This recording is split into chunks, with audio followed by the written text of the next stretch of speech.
Hey. You already know who it is. It's your girl DJ Warm Cookies. And if you're hearing my voice, then you've tuned in to another smooth soul shacking session of Why Make Music. Now, before we dive into tonight's groove, a low-end tribute called All About That Bass, let me give out some love. You know we never start off with the shout-outs, so let's go ahead and get it in. Get it right. First things first, big love to everyone streaming us across the known universe. Whether you're listening on Spotify, Apple Podcasts, YouTube, Amazon, wherever you're part of WDMN now, you didn't just stumble into this. No. This is divine rhythm intervention. And we gotta give a massive shout to the think tank itself. My partner in rhyme, my favorite co-conspirator, the man behind the mission, ThinkTimm. Don't forget to follow at ThinkTimm on Instagram, YouTube, Facebook, Blue Sky, and wherever else brilliant minds gather. He has music out there on all major streaming platforms, from nomenclature, verbal scales, to demotional, chord feelings, to the full instrumental sagas. Go press play. Let the music speak. And oh yash, shout out to WDMN Damnation. That's the vibe. That's the loop. That's the movement. We making noise. We making music. We making moments. Tap in, lean in, or just nod your head. Whatever your flavor is, we got it on deck. Special love. I mean real warm, soulful love. To all the bass players out there. From the pioneers with fingers of thunder to the new wave funk magicians sliding on 6 strings or using loop pedals. This one's for you. Whether you're thumping the one, walking a groove, or just staying low and mean. Trust me, we see you, we feel you, we hear you. Now look, you all know we've been knocking these last few episodes out like clockwork. We've been rolling M out in tight time frames, making magic happen with efficiency. But tonight, we slowing it down, just a little. This one's going long, real long, because we got mad love for the bass, and baby, you can't rush that bottom end. This episode right here, it's a whole groove journey, a buffet of funk, a deep-fried dissertation on the art of the low note. Oh, if you like it short and sweet. Sorry baby, you're gonna have to wait till next week. This time, we're going extra smooth, extra funky, extra long. Alright, you ready? Take a breath, roll that neck, crack the window, let the air hit your skin just right. Because up next is All About That Bass. Hosted by ThinkTimm and Willa May. Sit back, lock in, turn your speakers up, and let the low end lead the way. Welcome to Why Make Music... Hey everybody, welcome to Why Make Music. This is episode 35, and tonight we're going all about that bass. I'm ThinkTimm, your host, a bass player and lifelong lover of the low end. With me is my fantastic co-host, DJ Warm Cookies, also known as Willa May, ready to drop some knowledge and vibes. You know it. I've got my headphones on and the bass turned way up for this one. Hello, beautiful people. Whether you're a musician or just a music lover, you're in for a treat. Today, we're shining a big spotlight on the electric bass guitar, that unsung hero in so many songs that really makes the music move. The bass has always been personal for me. Quick story. When I was a kid, I remember hearing the bass line to Queen's "Another One Bites the Dust" vibrating through the floor at a school dance. I didn't know what instrument it was at the time. I just knew it made me feel something new. It was like discovering the heartbeat of music. Fast forward a few years, I picked up a bass guitar and never looked back.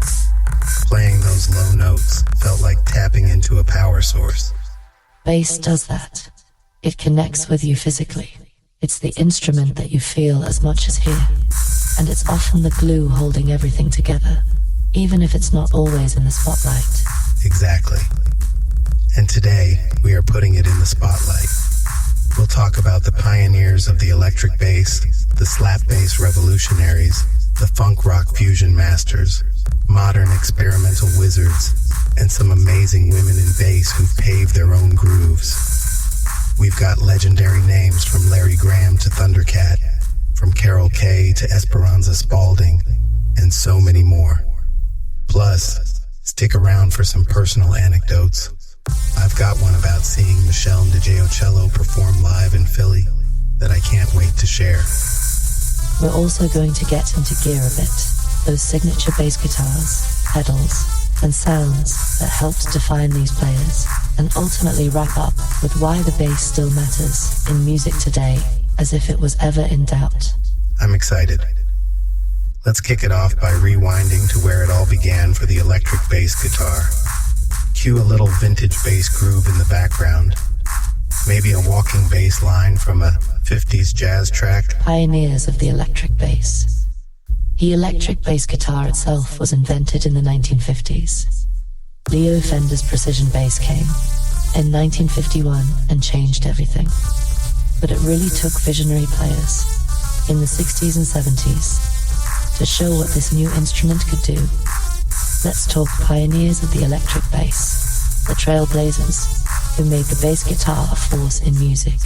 We're talking names like James Jamerson, Larry Graham, Bootsy Collins, Stanley Clarke, and a certain fretless phenom we'll mention too. These folks wrote the vocabulary of bass that everyone else built on.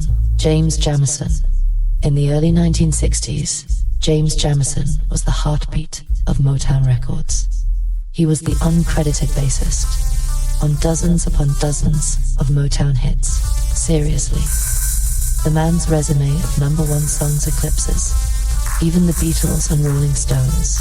If you've grooved to Marvin Gaye's What's Going On, The Temptations' My Girl, The Four Tops' Bernadette, or Stevie Wonder's I Was Made to Love Her, you've been grooving to Jamerson's bass lines.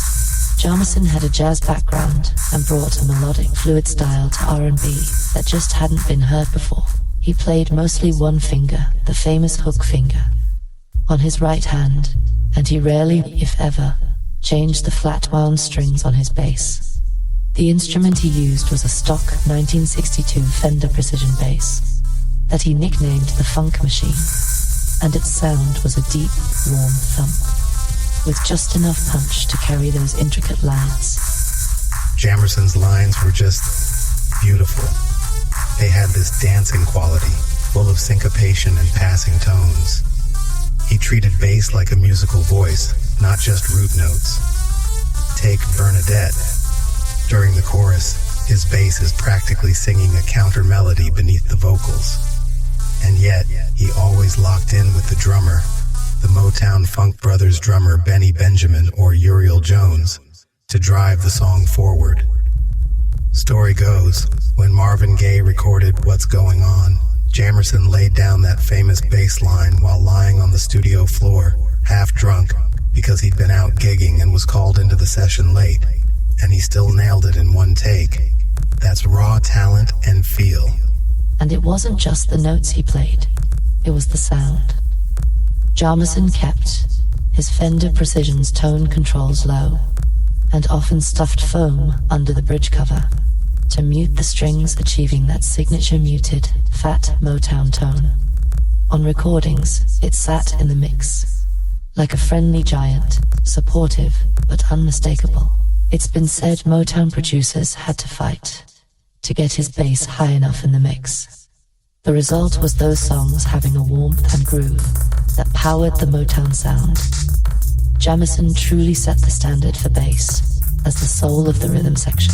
Larry Graham, now on the West Coast, and a few years later, Larry Graham comes along and invents an entirely new way to play the bass.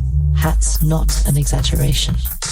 He's universally credited with creating the slap and pop technique on electric bass. Larry was the bassist for Sly and the Family Stone, one of the great funk rock soul bands of the late 60s. Songs like Dance to the Music and Thank You for Letting Me Be Myself Again feature this thumping, percussive bass style that nobody had really heard before Larry did it. What happened was, in an earlier band, Larry found himself without a drummer, so he started playing the bass in a way. Hat covered the drum parts, thumping the lower strings with his thumb to emulate a kick drum and popping the higher strings with his fingers to emulate a snare. He later said, "I was basically trying to play drums on the bass, and thus slap bass was born, out of necessity and ingenuity." Picture it. It's the late 60s.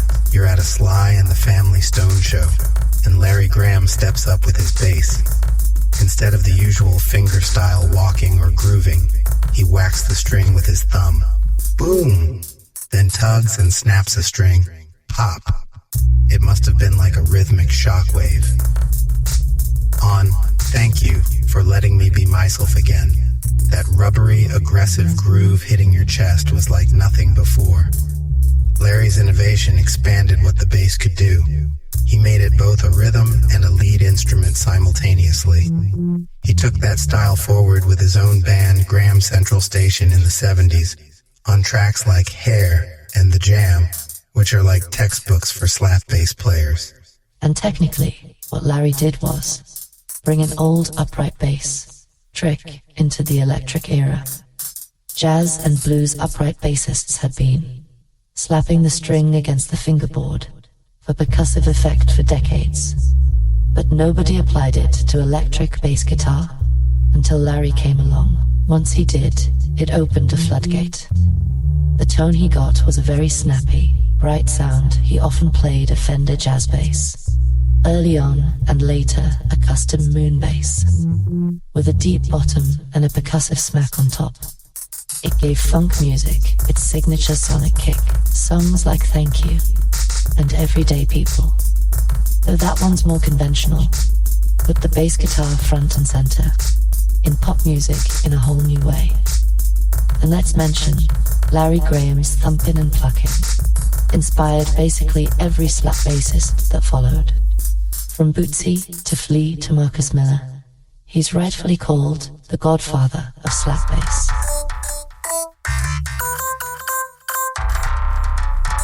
Bootsy Collins. Speaking of Bootsy, damn man, Bootsy Collins is a character and a half, and also a titan of funk bass. Bootsy came on the scene at the tail end of the 60s as a teenager playing bass for James Brown. James Brown, really Bootsy, was only about 18 or 19 when he recorded classics like Get Up, I Feel Like Being a Sex Machine. In 1970, with James Brown,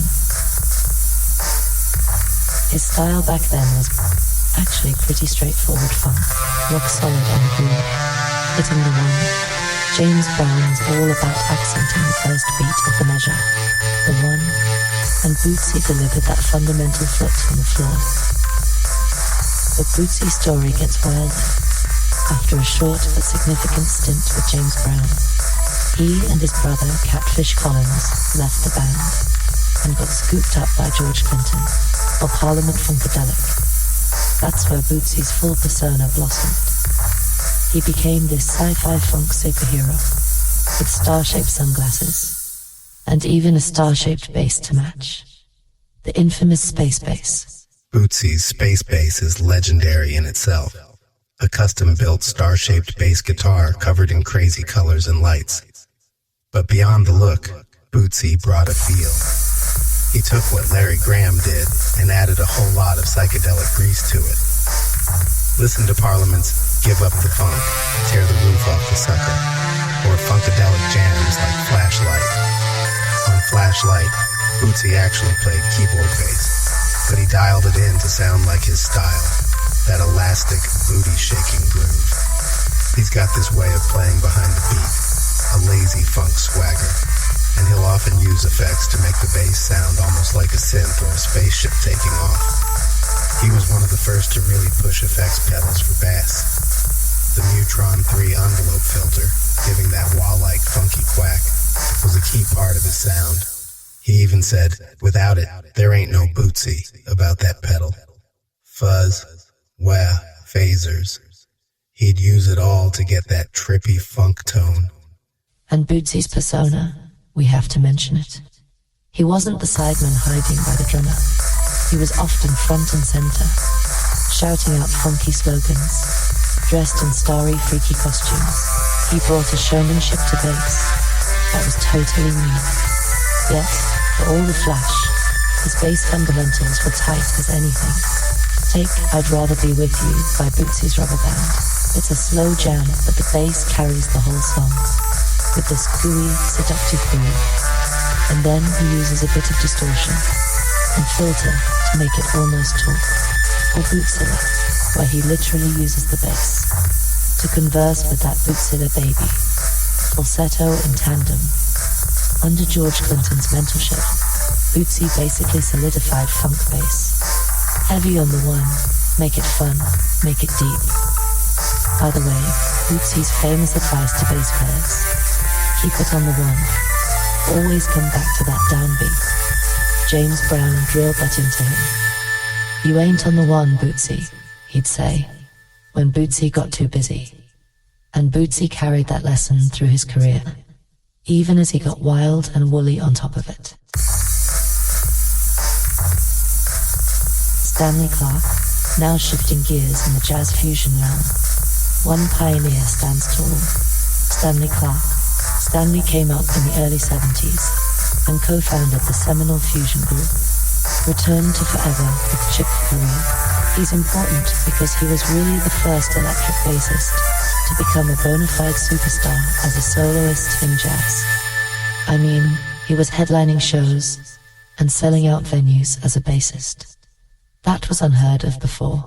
Stanley Clarke's 1976 album, School Days, has a title track which turned into an anthem for bass players. That track starts with Stanley slapping and popping an alembic bass like it's a lead guitar, and it blew everyone's mind. He showed that bass guitar could be a lead instrument in jazz, and not just a background rhythm section thing. Stanley's style combined insane technical proficiency with musicality. He could play lightning-fast runs. He has huge hands and could span crazy intervals on the fingerboard, and also bow an upright bass beautifully. On electric, though, he really showcased slap and chordal playing in a jazz context. Listen to School Days or Lopsy Lou. He's thumping out funk on an alembic in one moment, then playing a lyrical melody the next. And he had this alembic short-scale bass that gave him a distinctive tone, very bright and hi-fi, almost like a piano in the low end. In fact, Stanley once said he wanted his bass to have the range and clarity of a piano, and those alembic basses, handmade, active electronics, delivered that.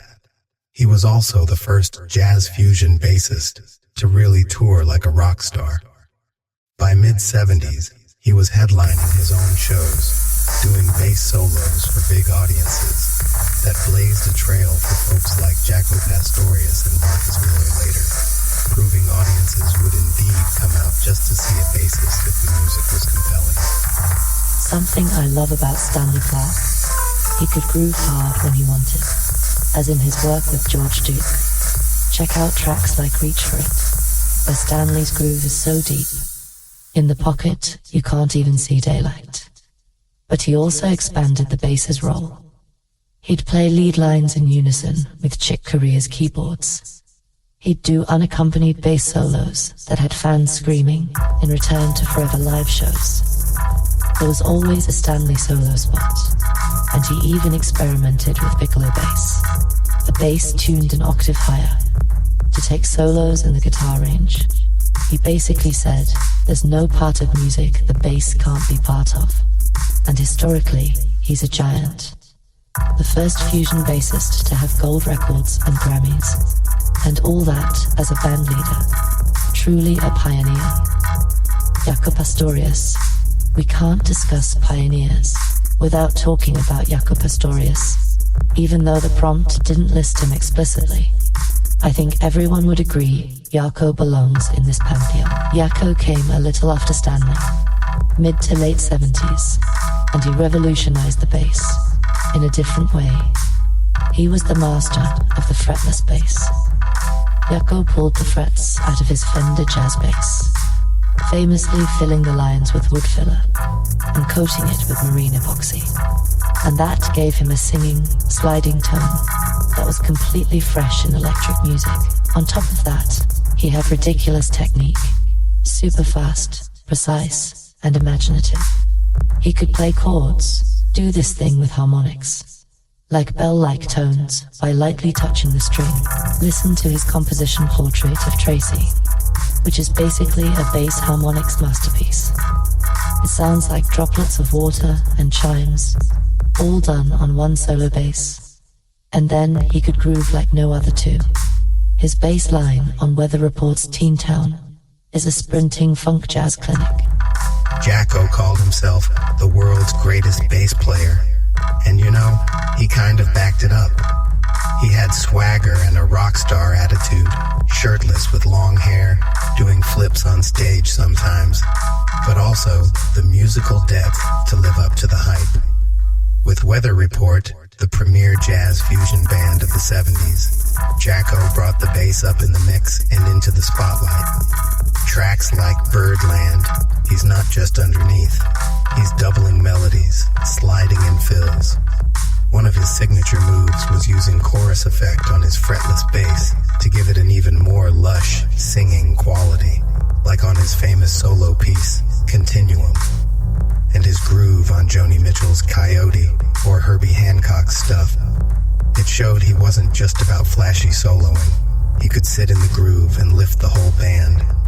Critics and musicians often say Jaco Pastorius is arguably the most influential electric bassist ever, because after him, everyone approached the instrument with new eyes. He expanded the vocabulary, funk, jazz, R&B, world music. He could do it all on a fretless bass, which in lesser hands can sound out of tune or wobbly. With Jaco, it just sang. Absolutely. And Jaco's influence is heard in so many who came later, from Marcus Miller and Victor Wooten to rock bassists who might not even realize they're channeling Jaco when they play a certain melodic fill. He set a gold standard for virtuosity and musicality on bass. Sadly, Jaco's life was short and troubled. He passed away in 1987, but in a brief time he took the electric bass to heights people didn't imagine possible. Songs like Teen Town or his work on Hajira with Joni Mitchell remain reference points for what a bass guitar can do. Slap bass innovators. So after those pioneers laid the foundation, by the late 70s and into the 80s, slap bass became the hot thing. Everyone wanted that funky thumb sound in their music. This era gave rise to some slap bass innovators who took Larry Graham's thump and pluck concept and pushed it to new extremes or fused it with other genres. Let's highlight a few. Victor Wooten, Flea, Norwood Fisher, Mark King, among others. Each of these players made the slap technique their own, influencing countless bassists and, frankly, helping sell a lot of thumb-worn bass guitars. Victor Wooten, where do we start? Victor is often hailed as one of the greatest living bass players. He came to prominence in the late 80s as a founding member of Bella Fleck and the Flecktones, a group that mixes bluegrass, jazz, funk, just about everything. Victor is a 5-time Grammy Award winner, and he's basically a virtuoso who treats the bass like a full-range solo instrument. Victor, an innovator in slap, is his development of the double thump technique. Traditional slap involves hitting the string with your thumb downstroke.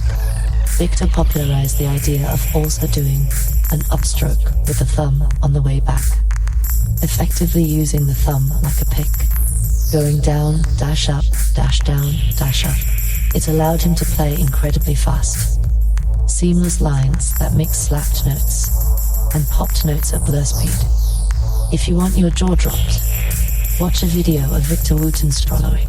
He'll slap, pop, tap with his other fingers on the fretboard, like a pianist on the neck.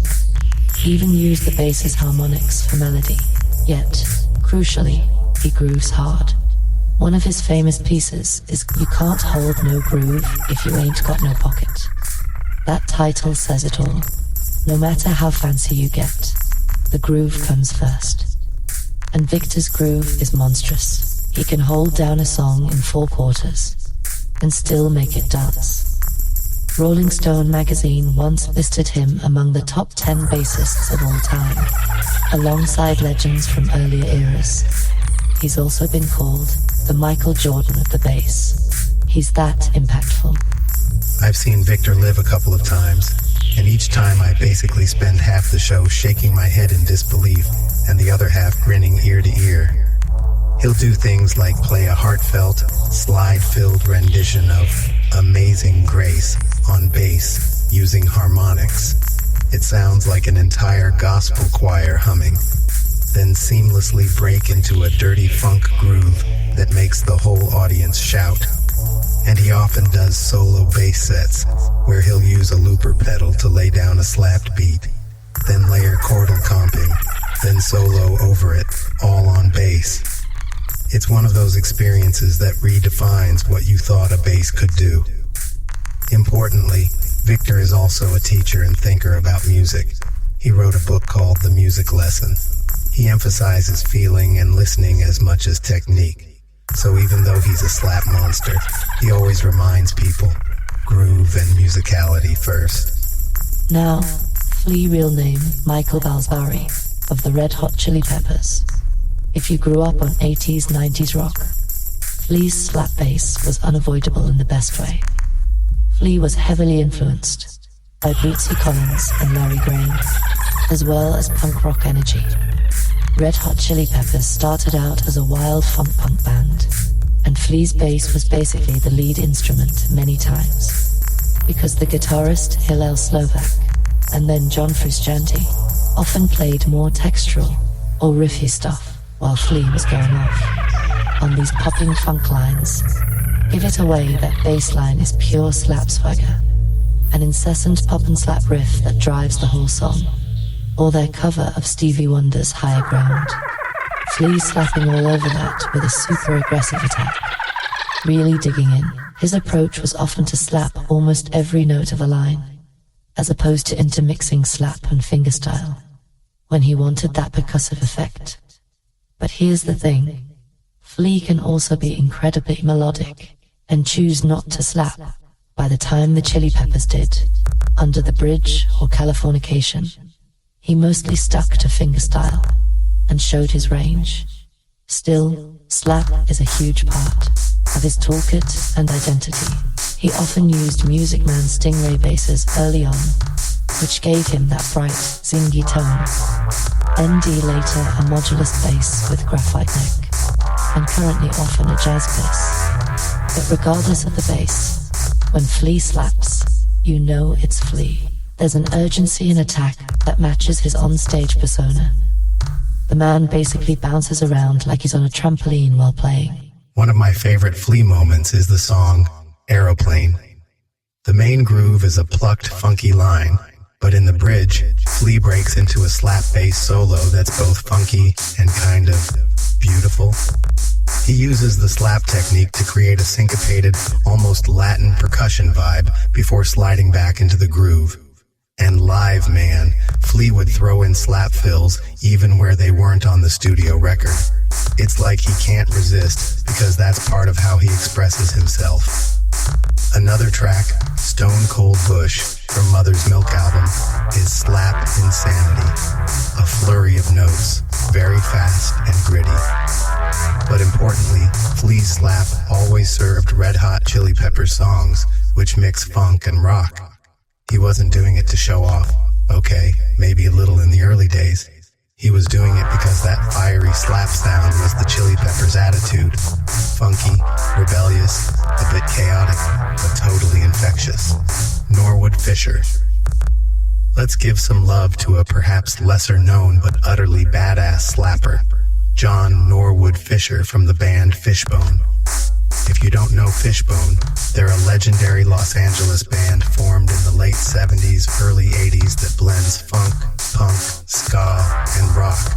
Real high-energy, eclectic stuff. Norwood's bass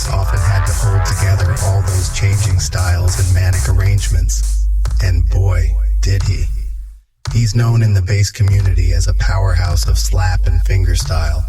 One moment he's popping a funk line, the next he's walking a ska bass line, next he's doubling a metal riff, all in one song. Check out Fishbone's Bonin' in the Boneyard. Norwood kicks that off with a gnarly slap bass solo lick. It's hyper-frenetic thumb slapping and popping, really announcing, the bass is here. Then the groove comes in, and he keeps slapping these wild lines that interplay with horn hits and guitar. It's a workout. In fact, a Guitar World article noted that Norwood's hyperactive thumb and inventive bass lines should have made him as big a name as Flea or Les Claypool. He was that good. Fishbone never got quite the mainstream breakthrough, but among musicians, Norwood is hugely respected. Norwood learned to slap young. There's a story he tells about seeing someone slap in a music store when he was a teenager, and it blew his mind. He went home and basically reverse engineered what he saw until he could do it. You can hear influences of Larry Graham in his thumb technique, and Flea was actually coming up around the same time in the same city. So I wouldn't be surprised if they were aware of each other. Norwood often plays with a very punchy tone. I recall he's used Music Man and Warwick basses, 5 strings sometimes, to get both the deep reggish lows and the bright slap tone. He's the kind of player who, if you see Fishbone live, will drop your jaw. He might not be as famous as some others we're talking about, but any bassist who mixes genres like that while slapping like a monster deserves the innovator tag. He effectively showed how slap could work in punk and ska contexts, not just straight funk. Songs like Everyday Sunshine have him doing a simpler groove, but then on stage he'd embellish with pops. And let's just say, if there were an Olympic event for stamina in slap bass, Norwood could contend. Their music is fast and he's slapping at crazy tempos. Mark King, jumping over to the UK. We have Mark King from Level 42, a slap bass pioneer on the pop charts. Mark King is often called Thunderthumbs, a nickname he earned just like Louis Johnson. Of the brothers Johnson did because of his blistering slap technique. In the 1980s, while a lot of slap was in funk and R&B, Mark brought it into a jazz-funk pop context with Level 42. He was not only the bassist, but also the lead vocalist of the band. So here's a guy slapping these incredibly fast, complex lines while singing. That's like rubbing your belly, patting your head, and reciting poetry. At the same time, not easy. Listen to Level 42 songs like Love Games, Sun Goes Down, Living It Up, or their big hit Lessons in Love. The bass is front and center, snapping and popping in tight sync with the drums, essentially acting as both rhythm and a bit of melody. One track, beloved by bass players, is Mr. Pink. There's a live version where Mark King's slap bass solo intro is just insane, a flurry of 16th notes that are clean, musical, and superhumanly fast. It almost sounds like someone programmed a drum machine with bass notes, but nope, it's Mark's 2 hands. What set Mark King apart was how clean and precise his slap is, even at ridiculous speed. Part of his secret was using very light gauge strings, like .30 to .90 gauge, which are almost floppy, and a bright, scooped tone. Plus, he wore his bass high on his chest, which gave him more control. He often used boutique UK basses, in early days a JD bass, later a Status graphite bass. Those gave him a very bright and even tone. He also used a bit of chorus or reverb occasionally to thicken the sound, and he would often slap chords or double stops, not just single notes, which made his parts sound very full. A fun fact, he was originally a drummer, which he credits for his approach on bass. He basically applied drum rudiments to thumb and finger combinations, so his bass lines sometimes feel like a drum pattern in terms of rhythm, very percussive and structured, but they carry harmony too. As a singer, he kept his bass lines busy, but rhythmic enough that he could kind of sing around them. It's mind-boggling to me. If you try karaokeing a level 42 song and air-slapping the bass line at the same time, you realize how much skill that takes. Mark King's success, Level 42, had multiple hits and world tours, brought slap bass to a mainstream pop audience. Suddenly, kids in the 80s who heard Lessons in Love on the radio were humming a bass line without even knowing it. Right, and Mark's style is distinct from the American funk slappers because it has that English pop sensibility. It's very upbeat, almost cheerful funk. He showed that slap bass could be melodic and pop-friendly. To this day, he's still revered. Bass magazines always include him in the Slap Hall of Fame. And get this, even today, in his 60s, he can still pull off those crazy lines live and sing. He's a machine, or maybe an alien, in the best way. Funk, rock, and fusion players. Now, not every great bass moment comes from slap, or even from being a pioneer. Sometimes it's about groove, taste, and blending into genres in just the right way. Let's talk about some bass giants in funk, rock, and fusion, who might not all be known for flashy technique, but are known for legendary grooves and contributions. Marcus Miller, Verdine White, Bernard Edwards, Geddy Lee, John Paul Jones, etc. These are players who each have a distinct fingerprint on the music world, whether through unforgettable bass lines, songwriting, or signature tone. Marcus Miller, the man is a groove factory. Marcus came on the scene in the late 70s, and by the 80s, he was everywhere in the studio world. He's a multi-instrumentalist, but bass is his primary axe. Marcus is known for his work with Miles Davis. He was Miles' bassist and producer on Tutu and Amandla albums. With Luther Vandross, he played those catchy R&B bass lines on hits like Never Too Much and countless others, from Michael Jackson to Chaka Khan. As a solo artist, Marcus has a ton of jazz funk albums. Signature-wise, Marcus Miller is often associated with a 1977 Fender jazz bass, natural ash body, maple neck, which he hot-rodded with a preamp. That bass sound is crystal clear and punchy. When Marcus slaps, yes, he's a slap master too. It's like a gunshot followed by a piano's clarity, so clean and snappy. Check out Run for Cover, one of his famous solo tunes, or Power. His thumb is like a drumstick, super precise. But Marcus isn't all slap. He has a smooth fingerstyle groove. For example, his bass line on Luther Vandross's Never Too Much is fingerstyle. Busy but perfectly pocket. And it absolutely carries that song. Seriously, that line is the song's hook in a way. He can lay down deep groove in funk and then turn around and play lyrical jazz solos. With a fretless yes, he sometimes plays fretless too, and even bass clarinet, but that's another story. Marcus Miller also has that composer/arranger brain.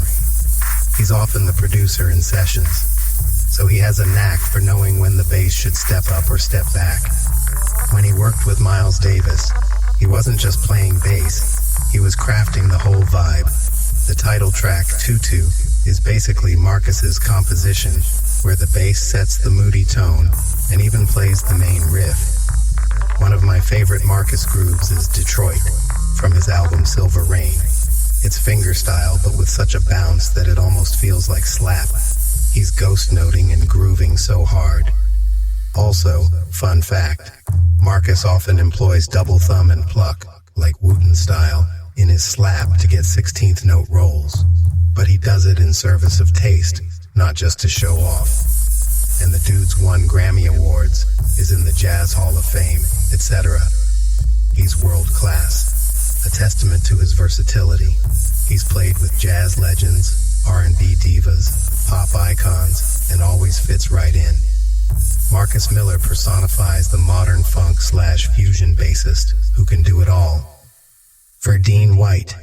If you've ever danced to an Earth, Wind & Fire song, you've danced to Verdine's bass. Verdine White is Earth, Wind & Fire's bassist and one of its founding members. And yes, brother of the late Maurice White. He has a distinct style that's smooth, buoyant, and joyful, much like his onstage persona.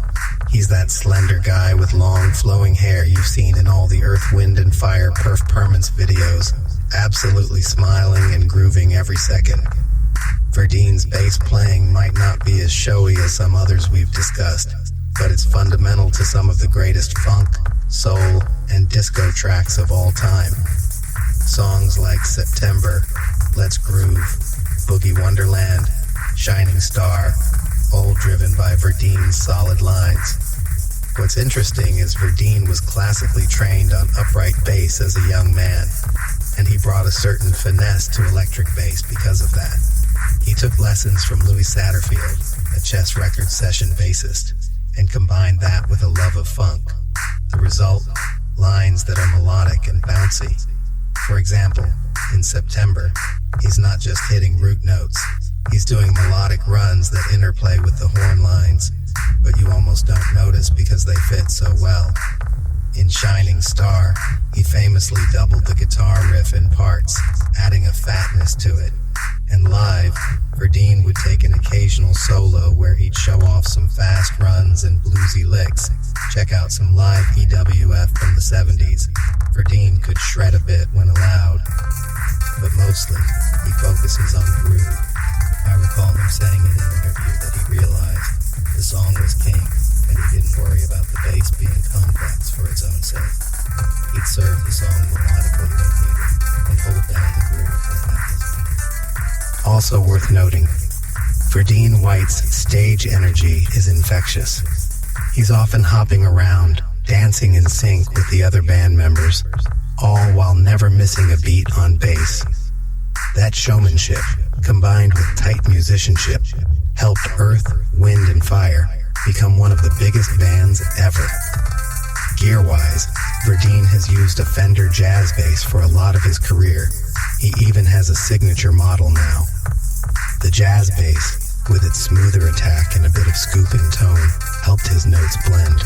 Perfect for a big band with horns, guitars, and vocals all in the mix.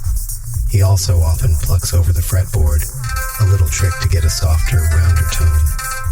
If you ever solo his bass lines, some isolated tracks are out there, you realize he was doing some walking bass techniques under EWF's funk, likely that jazz influence, and those sneak up on you bass lines, like in Serpentine Fire, where he's pumping eighth notes and then throws in a quick fill, are just tasty. Verdine White exemplifies the bass player as the unsung hero, not flashy like a slap soloist, but absolutely integral to a band's sound and feel. Bernard Edwards. Now here's a name every bassist speaks with reverence. Bernard was the bassist and co-founder of the band Chic, and along with guitarist Nile Rodgers, he wrote and produced a string of late 70s hits that basically defined disco funk elegance. If you've ever grooved to Good Times, La Freak, Everybody Dance, or Sister Sledges, We Are Family, that bass you're grooving to, that's Bernard Edwards. His style is the epitome of tasteful funk. He didn't slap. In fact, he stuck to fingerstyle with a very cool, muted tone. But he played some of the funkiest bass lines ever recorded. The Good Times bass line is historic. Not only is it a killer groove on its own, it became the DNA of hip-hop. Sugar Hill Gang sampled it in Rapper's Delight, and even influenced rock. John Deacon of Queen admitted he was inspired by Good Times when writing Another One Bites the Dust. Bernard's touch was smooth. He often slightly muted the strings with his left hand to get a short, warm pulse on each note, and his note choices were perfect. He'd often outline the chord and then throw in a little melodic skip or walk that just makes the groove. Listen to Chic Cheer or My Forbidden Lover. Fantastic bass work that never overplays. Bernard Edwards had a signature move too. He'd sometimes do this chucking technique in unison with Niall's guitar, a kind of percussive muted strumming on the bass to create a chic-a-chick rhythm. You hear a bit of that on Le Freak during the breakdown. It basically turned his bass into a rhythm guitar for a bar or two, adding an incredible rhythmic drive. Gear-wise, Bernard started on a Fender Precision in Chick's early days, 77 era, but soon switched to a Music Man Stingray around 1978. The Stingray, with its active electronics, gave him a round, beefy tone that still had clarity. You can hear the difference. The Risque album, 1979, which has Good Times, has a really thick low end, which is likely that Stingray. He kept his tone dialed pretty flat and warm, not a lot of treble. And here's the cool part. He wasn't about flashy technique. It was his time feel that was impeccable. The placement of his notes was always in that pocket where it feels like the groove is effortlessly rolling. He had this laid-back yet driving feel, a paradox that only masters achieve. If you isolate Good Times, the way he plays is so relaxed. He's not rushing, he's just fat and on it. That's what makes you want to move. Sadly, Bernard Edwards passed away young in 1996 at 43, but he left an immortal legacy. His bass lines are required learning for funk bassists. And as a producer, he and Niall produced for Diana Ross, Sister Sledge, etc. He knew how to craft rhythm sections that served the song, but were also incredibly hooky on their own. In short, Bernard's bass was the good time. Shifting to rock, let's talk Geddy Lee from Rush. Geddy is a prog rock icon, known for his high-pitched vocals, keyboard playing, and wicked bass skills, often all at the same time. In a power trio like Rush, the bass has a lot of room and responsibility, and Geddy filled that space with inventive lines that became integral to Rush's sound.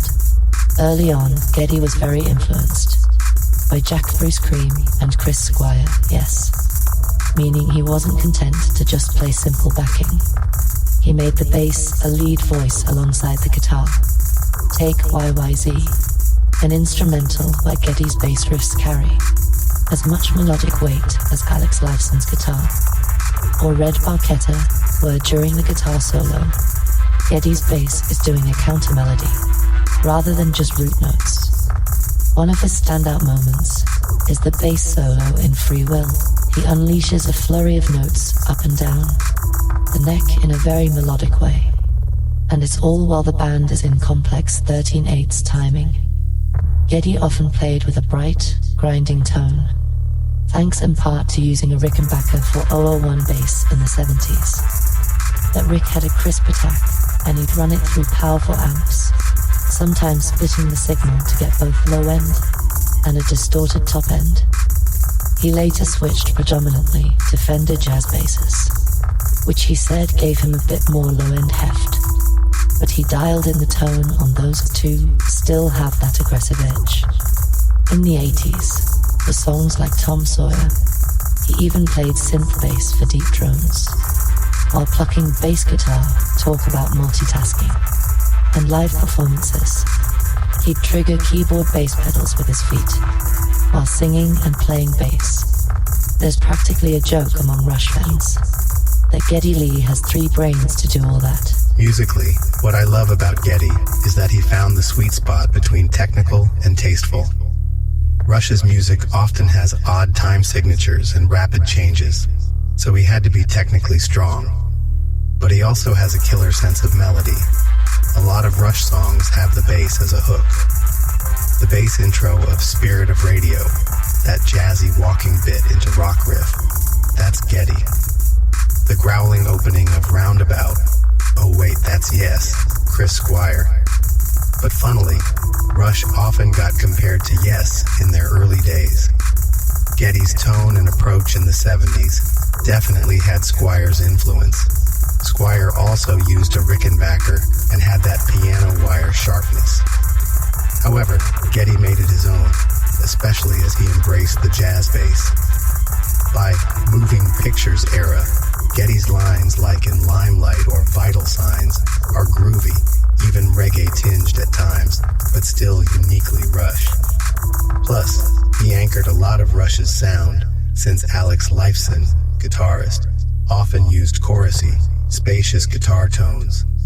Geddy would provide the low end and rhythm, effectively part bass, part second guitar.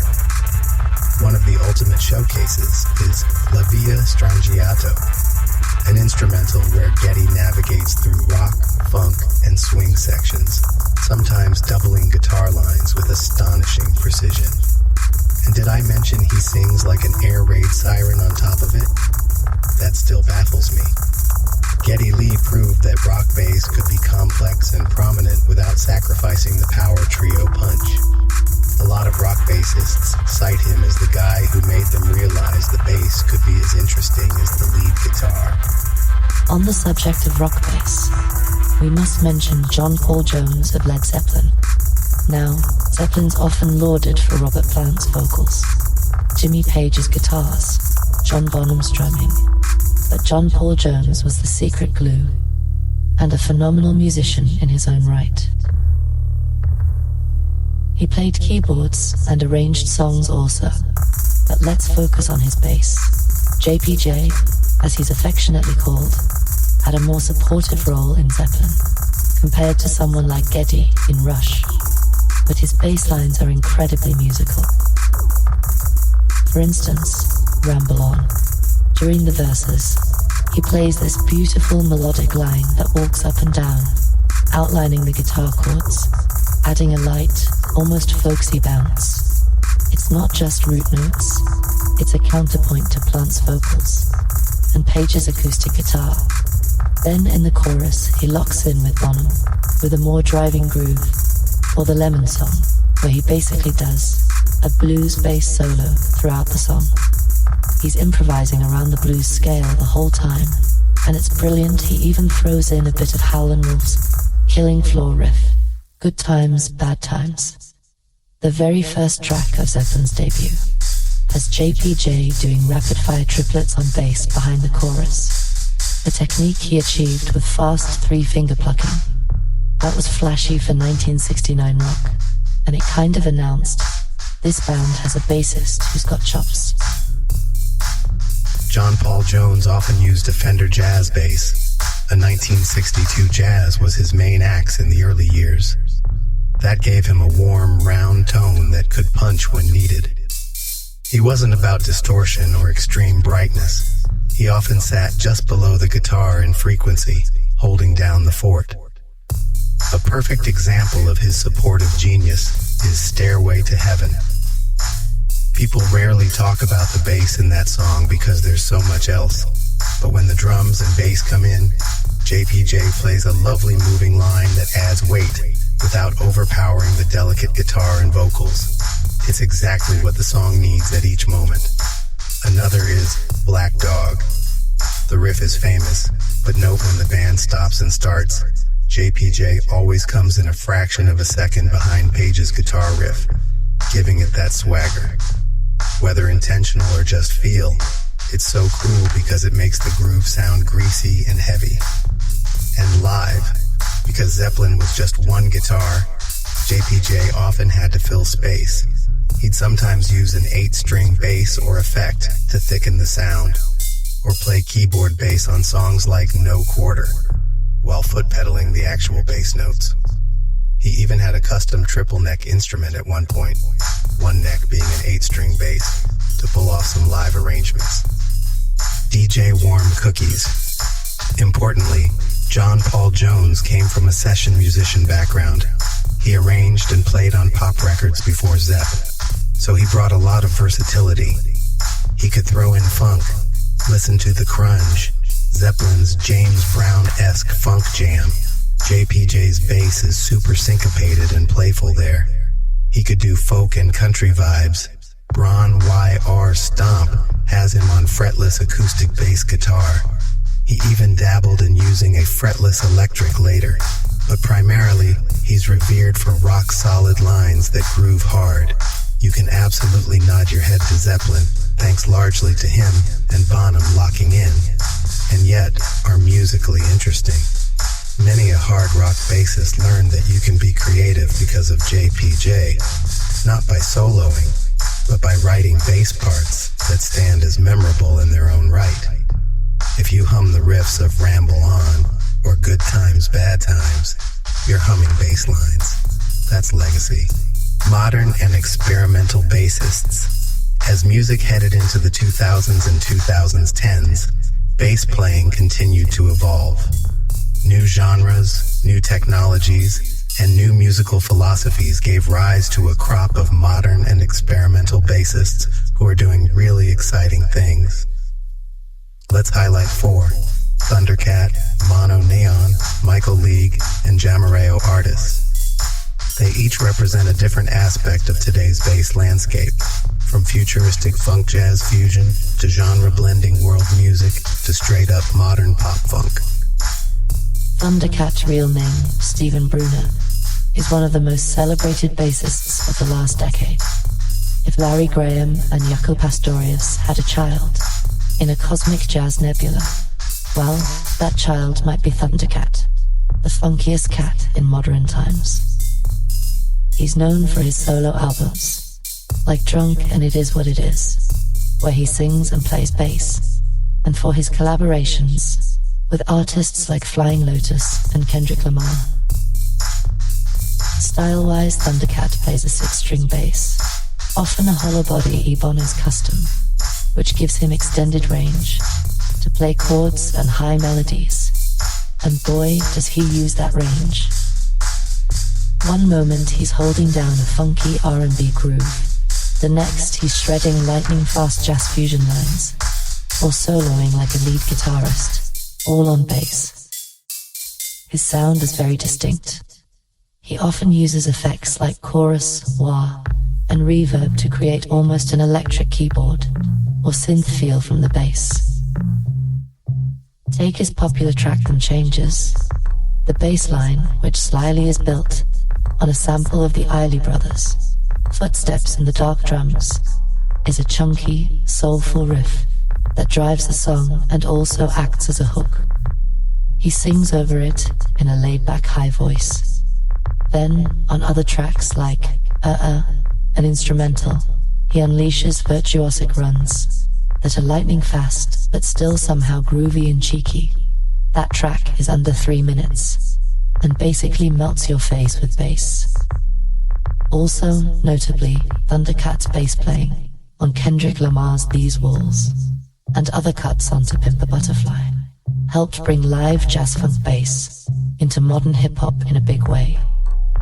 Kendrick's album won a Grammy and a Pulitzer, and Thundercat's fingerprints, or should I say fingerplucks, are on a lot of its sound. Thundercat's technique is formidable. He does rapid-fire 16th note riffs with ease, aided by that 6th string and his use of both thumb and fingers. Not traditional slap, more like a flamenco guitarist at times. But he's also got deep groove. You can hear the influence of people like Stanley Clarke in his playing, but also someone like Pino Palladino, who played a lot of R&B bass. Thundercat has mentioned loving J Dilla beats, and he kind of humanizes that swung feel on bass. He's a huge anime fan, and that quirky, colorful personality comes out in his music. It's adventurous.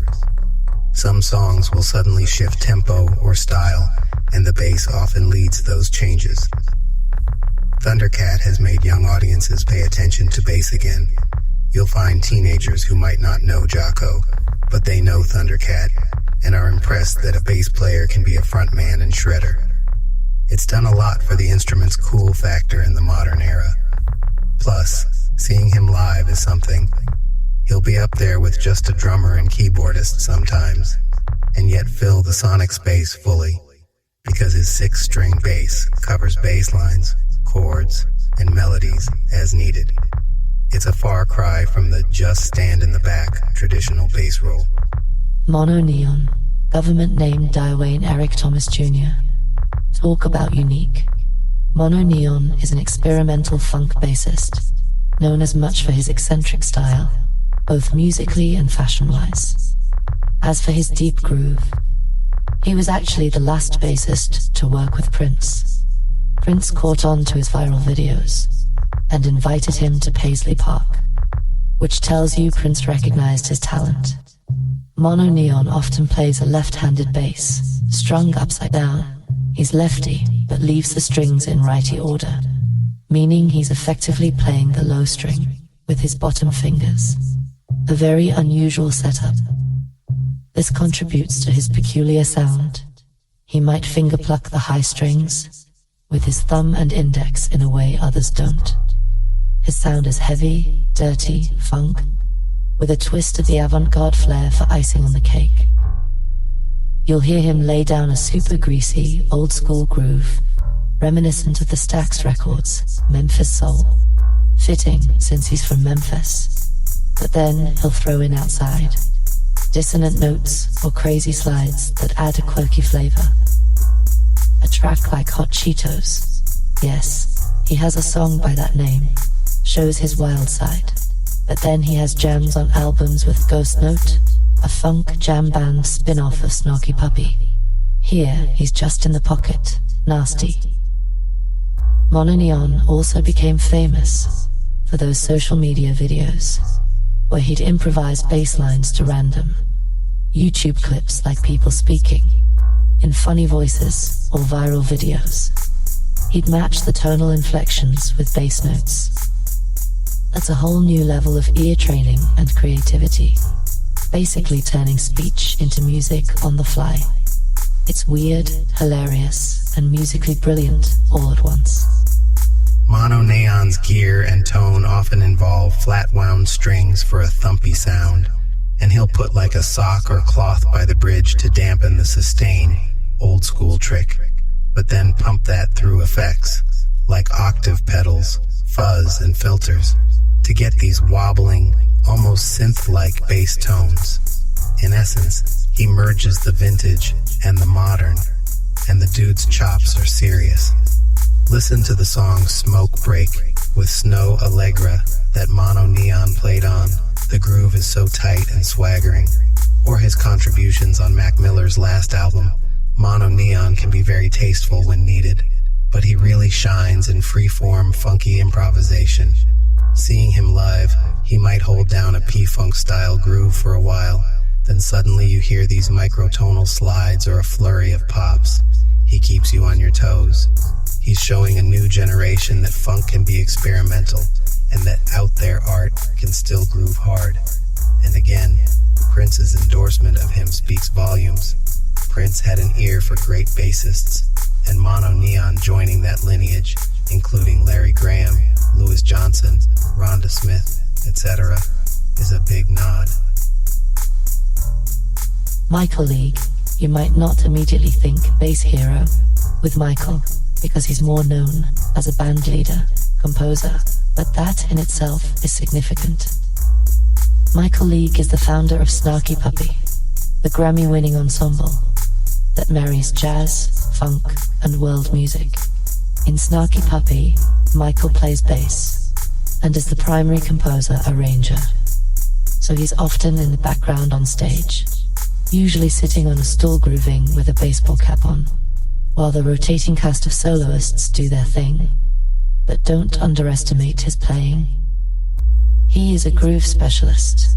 Snarky Puppy's music can be complex, but the bass lines are always tasty, often deep in the pocket, and with a cool, understated funkiness. Check out Snarky's track, Shafakan. Yeah, that's right, you heard me. The bass line is a repetitive groove that anchors the tune through all its dynamic shifts. It's not flashy, but if you took it away, the whole track would lose its glue. In What About Me, he uses a rolling bass line that drives the odd meter groove with authority.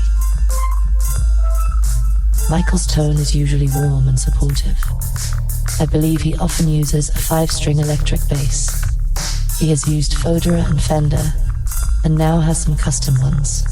with maybe a bit of tube amp grit for presence. He's not slapping or soloing in Snarky Puppy. He's the one making sure that 10 musicians stay grounded. And given Snarky Puppy's success, they've won multiple Grammys. Had viral live-in studio performance of Lingus, featuring Corey Henry on keys. Michael League has proven that a bassist can be the mastermind behind a large, popular musical project. Beyond Snarky, Michael League has branched out. He started a music label, Ground Up Music, to promote other genre-blending artists, and even formed a world music supergroup called Bocante, where he actually plays baritone guitar more. But on bass, I think of him as a modern heir to the tradition of great musical directors who play bass, like Marcus Miller did for Luther Miles, or Paul McCartney in the Beatles context even. He's always serving the song. A great example of his less is more prowess, Snarky Puppy's Deep. It's basically a slow 6/8 groove. Michael sits on these simple fat bass notes that just ooze soul and let the other instruments fly. He could play 10 notes, but he chooses 1 or 2, and it works.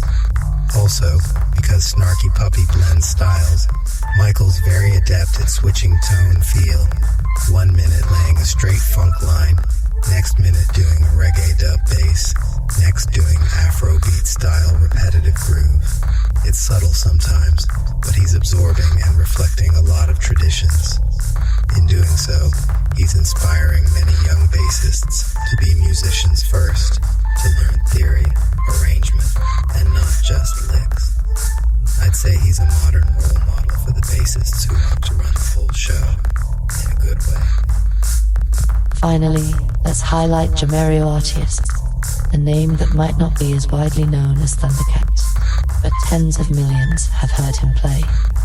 Why, he was the bassist for Bruno Mars, and is the one laying down that juicy bass line on Uptown Funk, one of the biggest hit songs of the 2010s. Jamareo represents the bridge between classic funk, R&B bass, and modern pop. He grew up on old-school funk. He cites people like Verdine White, Larry Graham, etc. as influences, and it shows in his playing with Bruno's band, the Hooligans, before hooking up with Bruno Mars.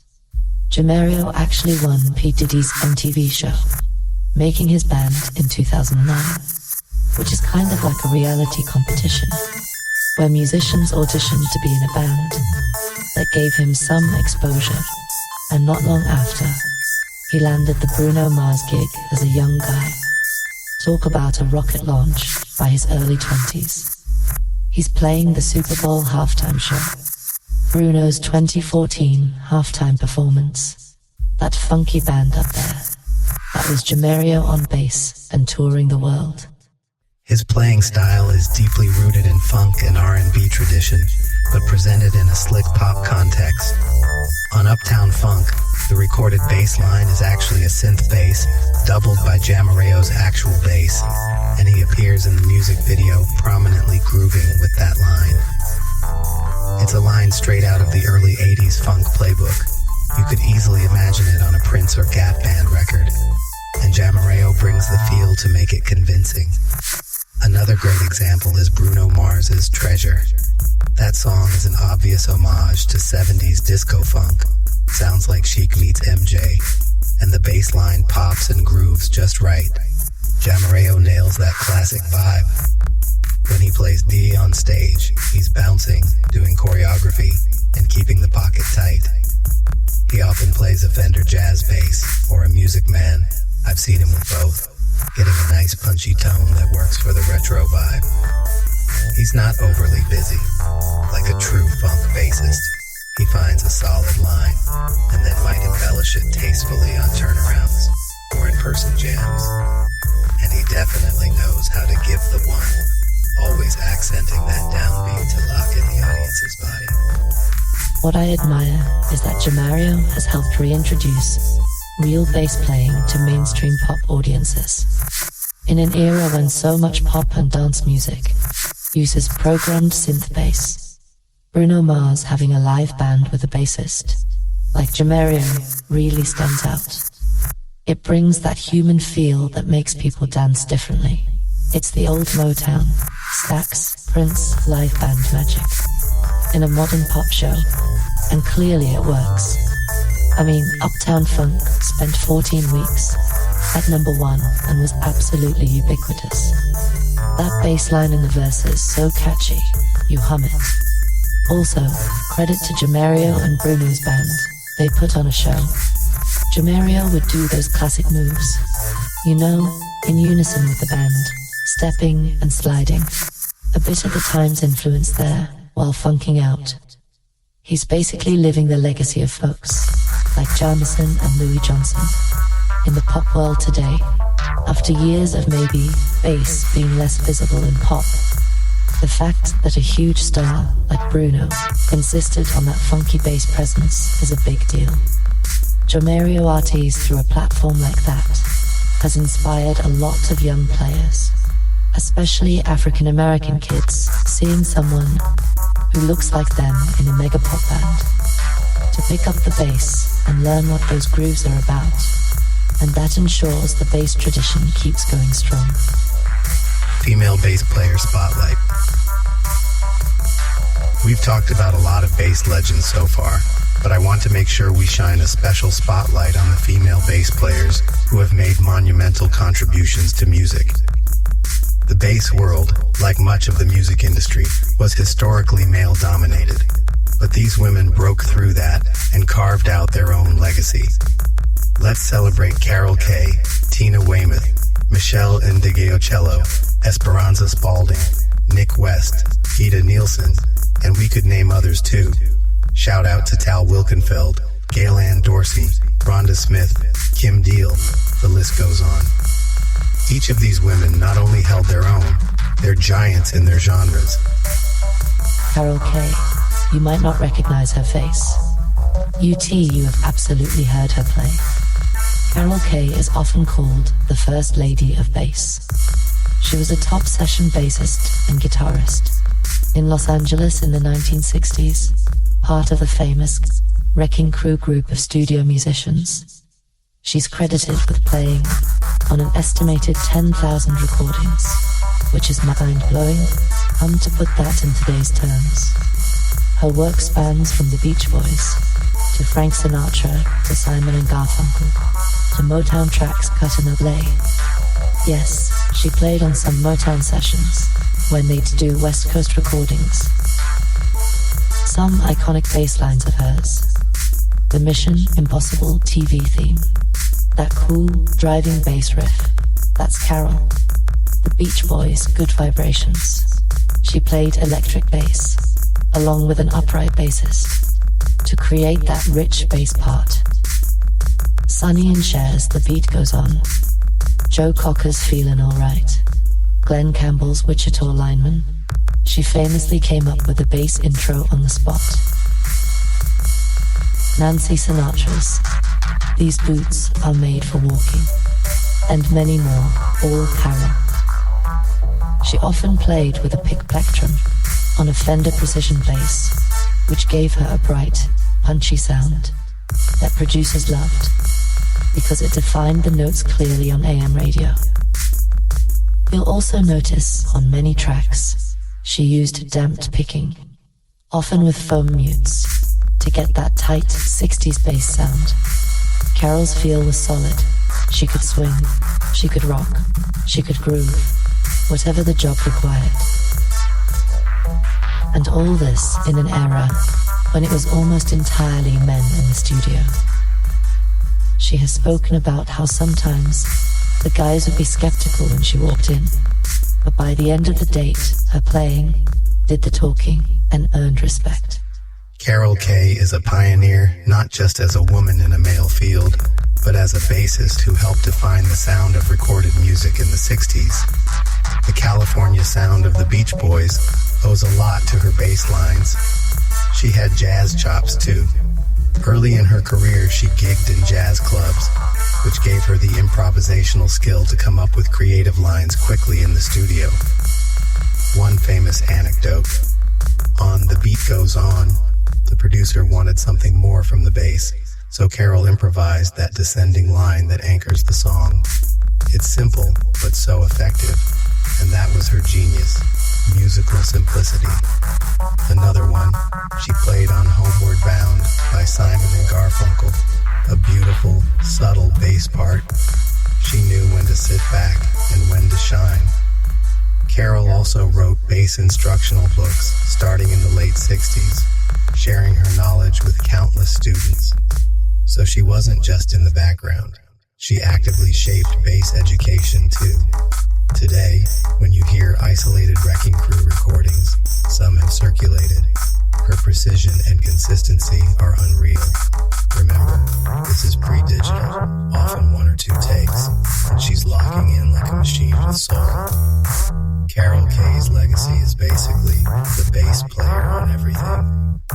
It's awesome that in recent years she's gotten more public recognition, documentaries, interviews, because for a long time session, players were unsung. She's in her late 80s now and still sharp, giving interviews, correcting folks on her credits on internet forums. Don't get on her bad side. A legend, plain and simple. Tina Weymouth, founding bassist of Talking Heads and later Tom Tom Club, Tina brought a whole different vibe. In the late 70s, arty, minimalist, and super groovy in a new wave kind of way. She essentially taught herself bass to join Talking Heads. David Byrne and Chris France were her boyfriend and husband, and friend at the time, and wanted her in the band, so she picked up bass. What she might have lacked in traditional technique early on, she made up for with creative feel. Tina's bass lines are often deceptively simple, but they're absolutely infectious, and serve the quirky songs perfectly. Psycho Killer, check that bass. It's basically an eighth note pulse with little walk-ups. Very sparse, very tight. It leaves space and gives the song its nervous energy. Once in a lifetime famous song, the bass is mostly pedaling one note in a hypnotic rhythm, with a little octave jump here and there. That trance-y groove is the anchor while all the weird stuff happens above. Tina understood the power of repetition and space. As she said, she wasn't into being flashy. She'd rather play one note that felt really good than a flurry that doesn't. Her style often had a reggae and funk influence, but filtered through a cool, downtown, New York art rock lens. And it cuts. Her tone had enough mid-range that you can hum her lines. Also, being one of the few prominent women in that CBGB punk new wave scene playing bass, she inspired many future musicians. Kim Gordon of Sonic Youth, for example, cited Tina as an influence.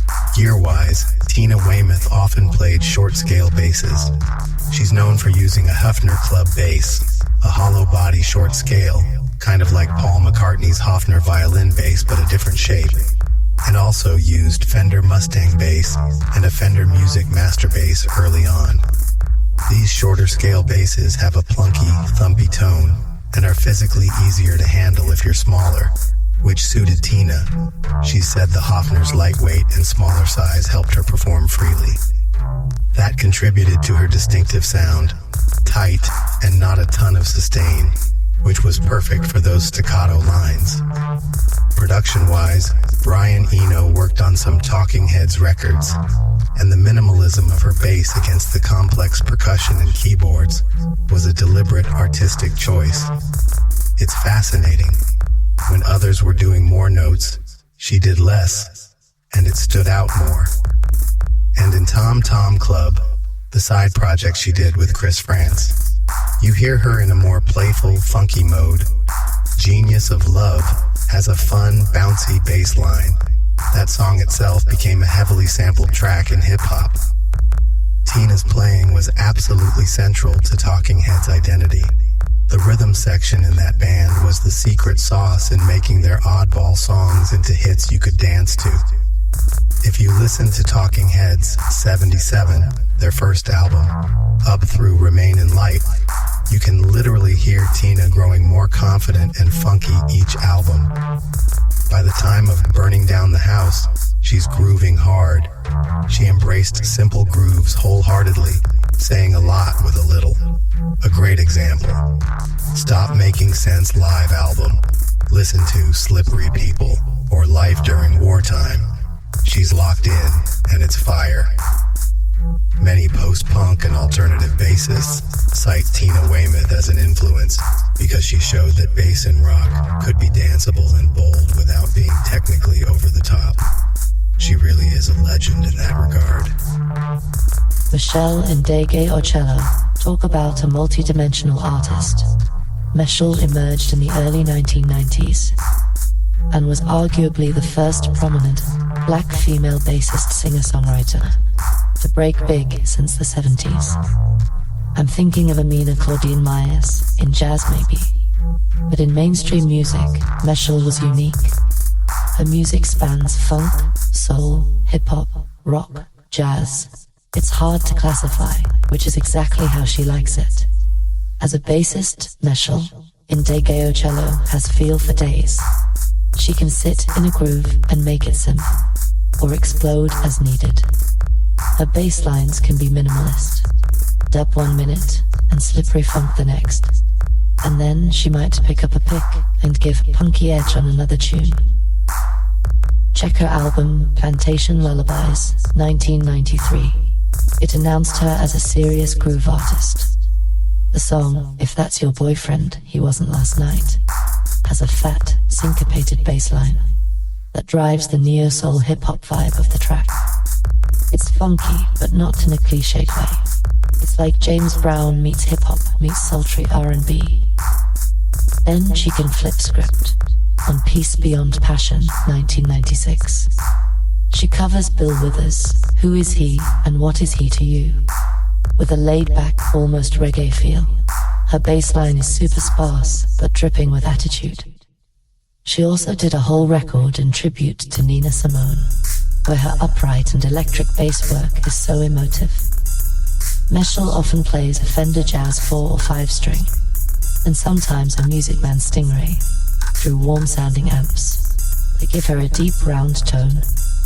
She's known to favor the bridge pickup a bit, for a tighter sound when doing funk finger style, and she also not hesitate to use a fuzz pedal or envelope filter for effect when a song calls, for that dirty funk or psychedelic vibe. Meshell's riff. So the bass isn't an afterthought, it's often the DNA of the song. On Earth, a track from her album Bitter, she basically uses the bass almost like a guitar to strum chords that set this hypnotic folk soul mood. On the flip side, in Pocketbook, Feet, Missy Elliott, you hear her pumping out a mean low riff that could be straight from a go-go or hip-hop track.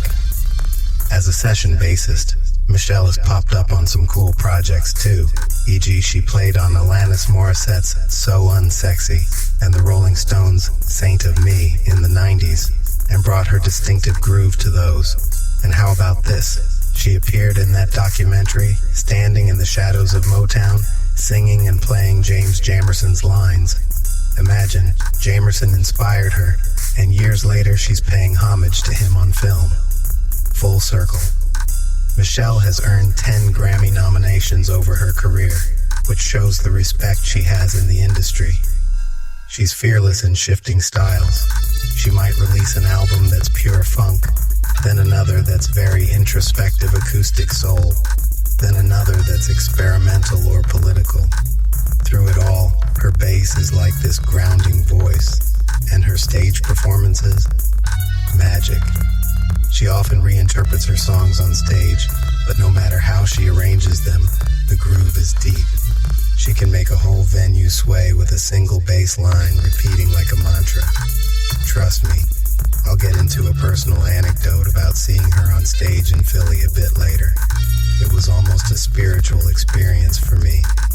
Meshell's playing reminds us that groove and expression, top flash any day. It's all about honesty in the music with her. Esperanza Spalding, if there's a modern jazz rock star, or perhaps jazz star bassist, Esperanza is it. She's a prodigy who exploded onto the scene in the late 2000s, releasing albums where she sings and plays upright and electric bass. In 2011, she did the unthinkable. Won the Grammy for Best New Artist, the first jazz artist ever to do so, beating out the likes of Justin Bieber and Drake. It was a real signal that musicianship and artistry can still get mainstream recognition. Esperanza primarily is known for her jazz double bass playing, but she also plays electric, often a fretless Fender Jazz or similar, and has some serious funk chops when she wants.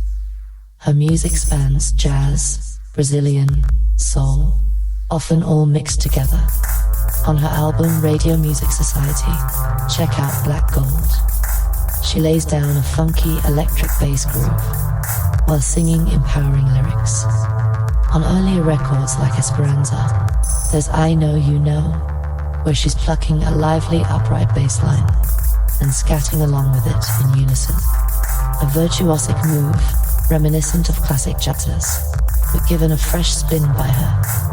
Her upright playing is phenomenally good. She was a professor at Berklee College of Music in her 20s, because she's that proficient. But focusing on electric, she often uses a fretless bass to get a rich, warm tone that complements her vocal nicely. For example, in some live performances of Overjoyed, Stevie Wonder cover, she plays a fretless electric and sings. Her intonation and groove are spot on. Esperanza's also not afraid to plug in and get funky. She's performed with acts like Herbie Hancock, and she can throw down a Jaco-influenced electric solo if the moment calls. Another dimension, she's a composer who's done wild conceptual projects, like an opera and an experimental album, where she created an alter ego Emily. Yet, in all these, the bass underpins everything. When Esperanza plays, it's often jaw-dropping to see her, much like it was with Jaco or Stanley for folks back in the day. Because she'll be singing these complex melodies while her fingers are doing something completely different on the bass, often in tricky time signatures or rapid lines. It's a coordination feat of the highest order. And the thing is, her stage presence is so joyful and natural that she makes it look easy, all while wearing a huge afro and a bright smile. She became sort of an icon for making jazz cool and relevant to younger audiences. Her accolades include multiple Grammys, I think she's up to 5 now, and she's collaborated with legends. Prince invited her to jam at Paisley Park too, showing how much respect she commanded. Esperanza's electric bass technique is interesting in that she brings some upright phrasing to it, like she might slide into notes like on a fretless, or she might keep her lines more legato. But she can also slap a little or get percussive when needed. There's a tune, Funk the Fear, where she thumps a bit. She's truly versatile. Perhaps one of her coolest electric bass moments is on Cinnamon Tree. The studio version is upright, but I saw a live clip where she played it on electric. She held down this neo-soul groove and improvised little fills between her vocal lines, almost like call and response with herself. It was masterful. Esperanza Spalding has broadened the image of who a bass hero can be. She's a young Afro-Latina woman who conquered jazz and stepped beyond it. For many girls and boys, see, it's hugely inspiring.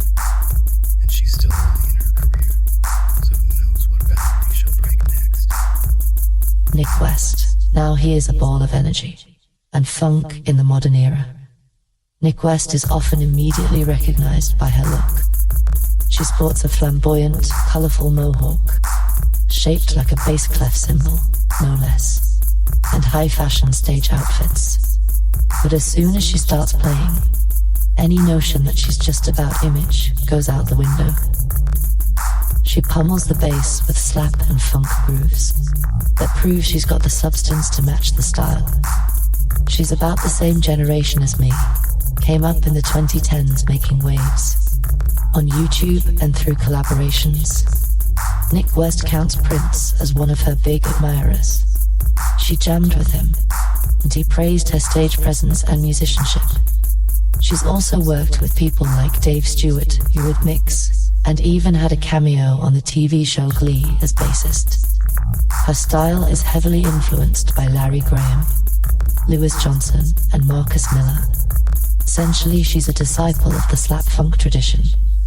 If you watch her covers or her original tracks, you'll see thumb slaps, pops, double thumbs, slides, all the tricks, but used in service of very fun, danceable music. Track like Purple Unicorn. Fitting title, she's kind of like a funky unicorn on stage. Has her thumping out a catchy riff and singing in a soulful belt. Or her cover of AC/DC's Back in Black. She transforms that rock riff into a slap bass extravaganza, and it works shockingly well.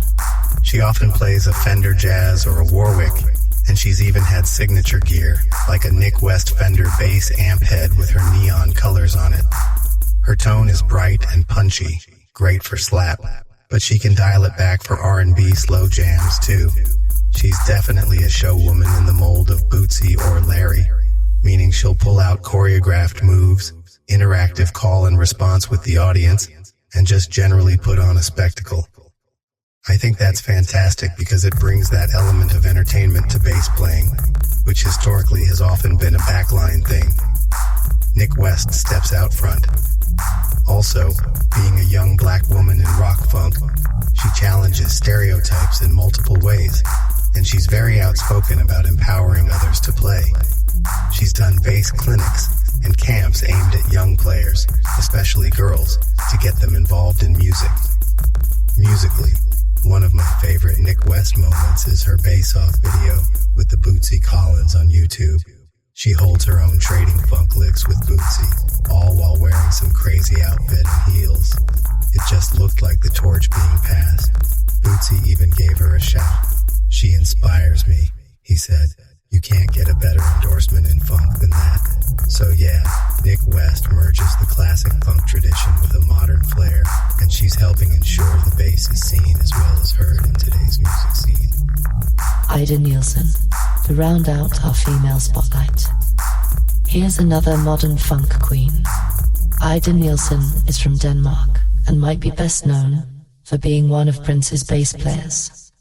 During his final years, around 2010 to 2016, she was part of Prince's all-female band, Third Eye Girl, along with guitarist Donna Grantis and drummer Hannah Welton, as well as his larger new Power Generation band. If Prince chooses you to hold down the low end, that's a serious seal of approval, and Ida delivered. On tracks like Prince's Breakfast Can Wait, or live jams like Stratus, a cover they often did, Ida lays down funky, crisp lines with a flavor that's somewhere between old school and new. She's great at classic slap. There's a live video of her funking out a slap solo during a Prince medley. She's popping octaves and thumping quick pentatonic licks like it's nothing. But she also plays fingerstyle funk beautifully. Tight 16th note grooves and melodic fills. After Prince's passing, Ida's been releasing her own music, and it's pure funk celebration. Songs like Showtime or Tank Girl show her popping, grooving, and even rapping a bit. She clearly carries on Prince's ethos of real musicianship meets fun. Ida Nielsen often plays a 5-string bass. I recall she has a signature Sandberg bass, a beautiful funky-looking 5-string, and she also has used MTD basses. Her tone is very punchy with a nice top-end snap. You need that if you're slapping and want to cut through, especially in Prince's dense mixes with horns, keys, etc. One hallmark of her playing with Prince was discipline. Prince was known to be a taskmaster. He wanted the groove exact. Ida could sit on a 1-bar funk groove and make it feel hypnotic. Listen to Prince's live versions of Cool or You Got the Look from the early 2000s. Ida is just nailing the synth bass lines on electric bass, super steady, and Prince is free to wail or dance on top because that foundation is rock solid. Yet she can also step out. Prince often gave his bassists a spotlight solo segment in concerts because he loved bass. And in some shows, Ida would do a slap solo where she'd interpolate famous funk riffs. A bit of "Thank you for letting me be myself again." Here, a bit of "Another one bites the dust there," etc. And the crowd would eat it up.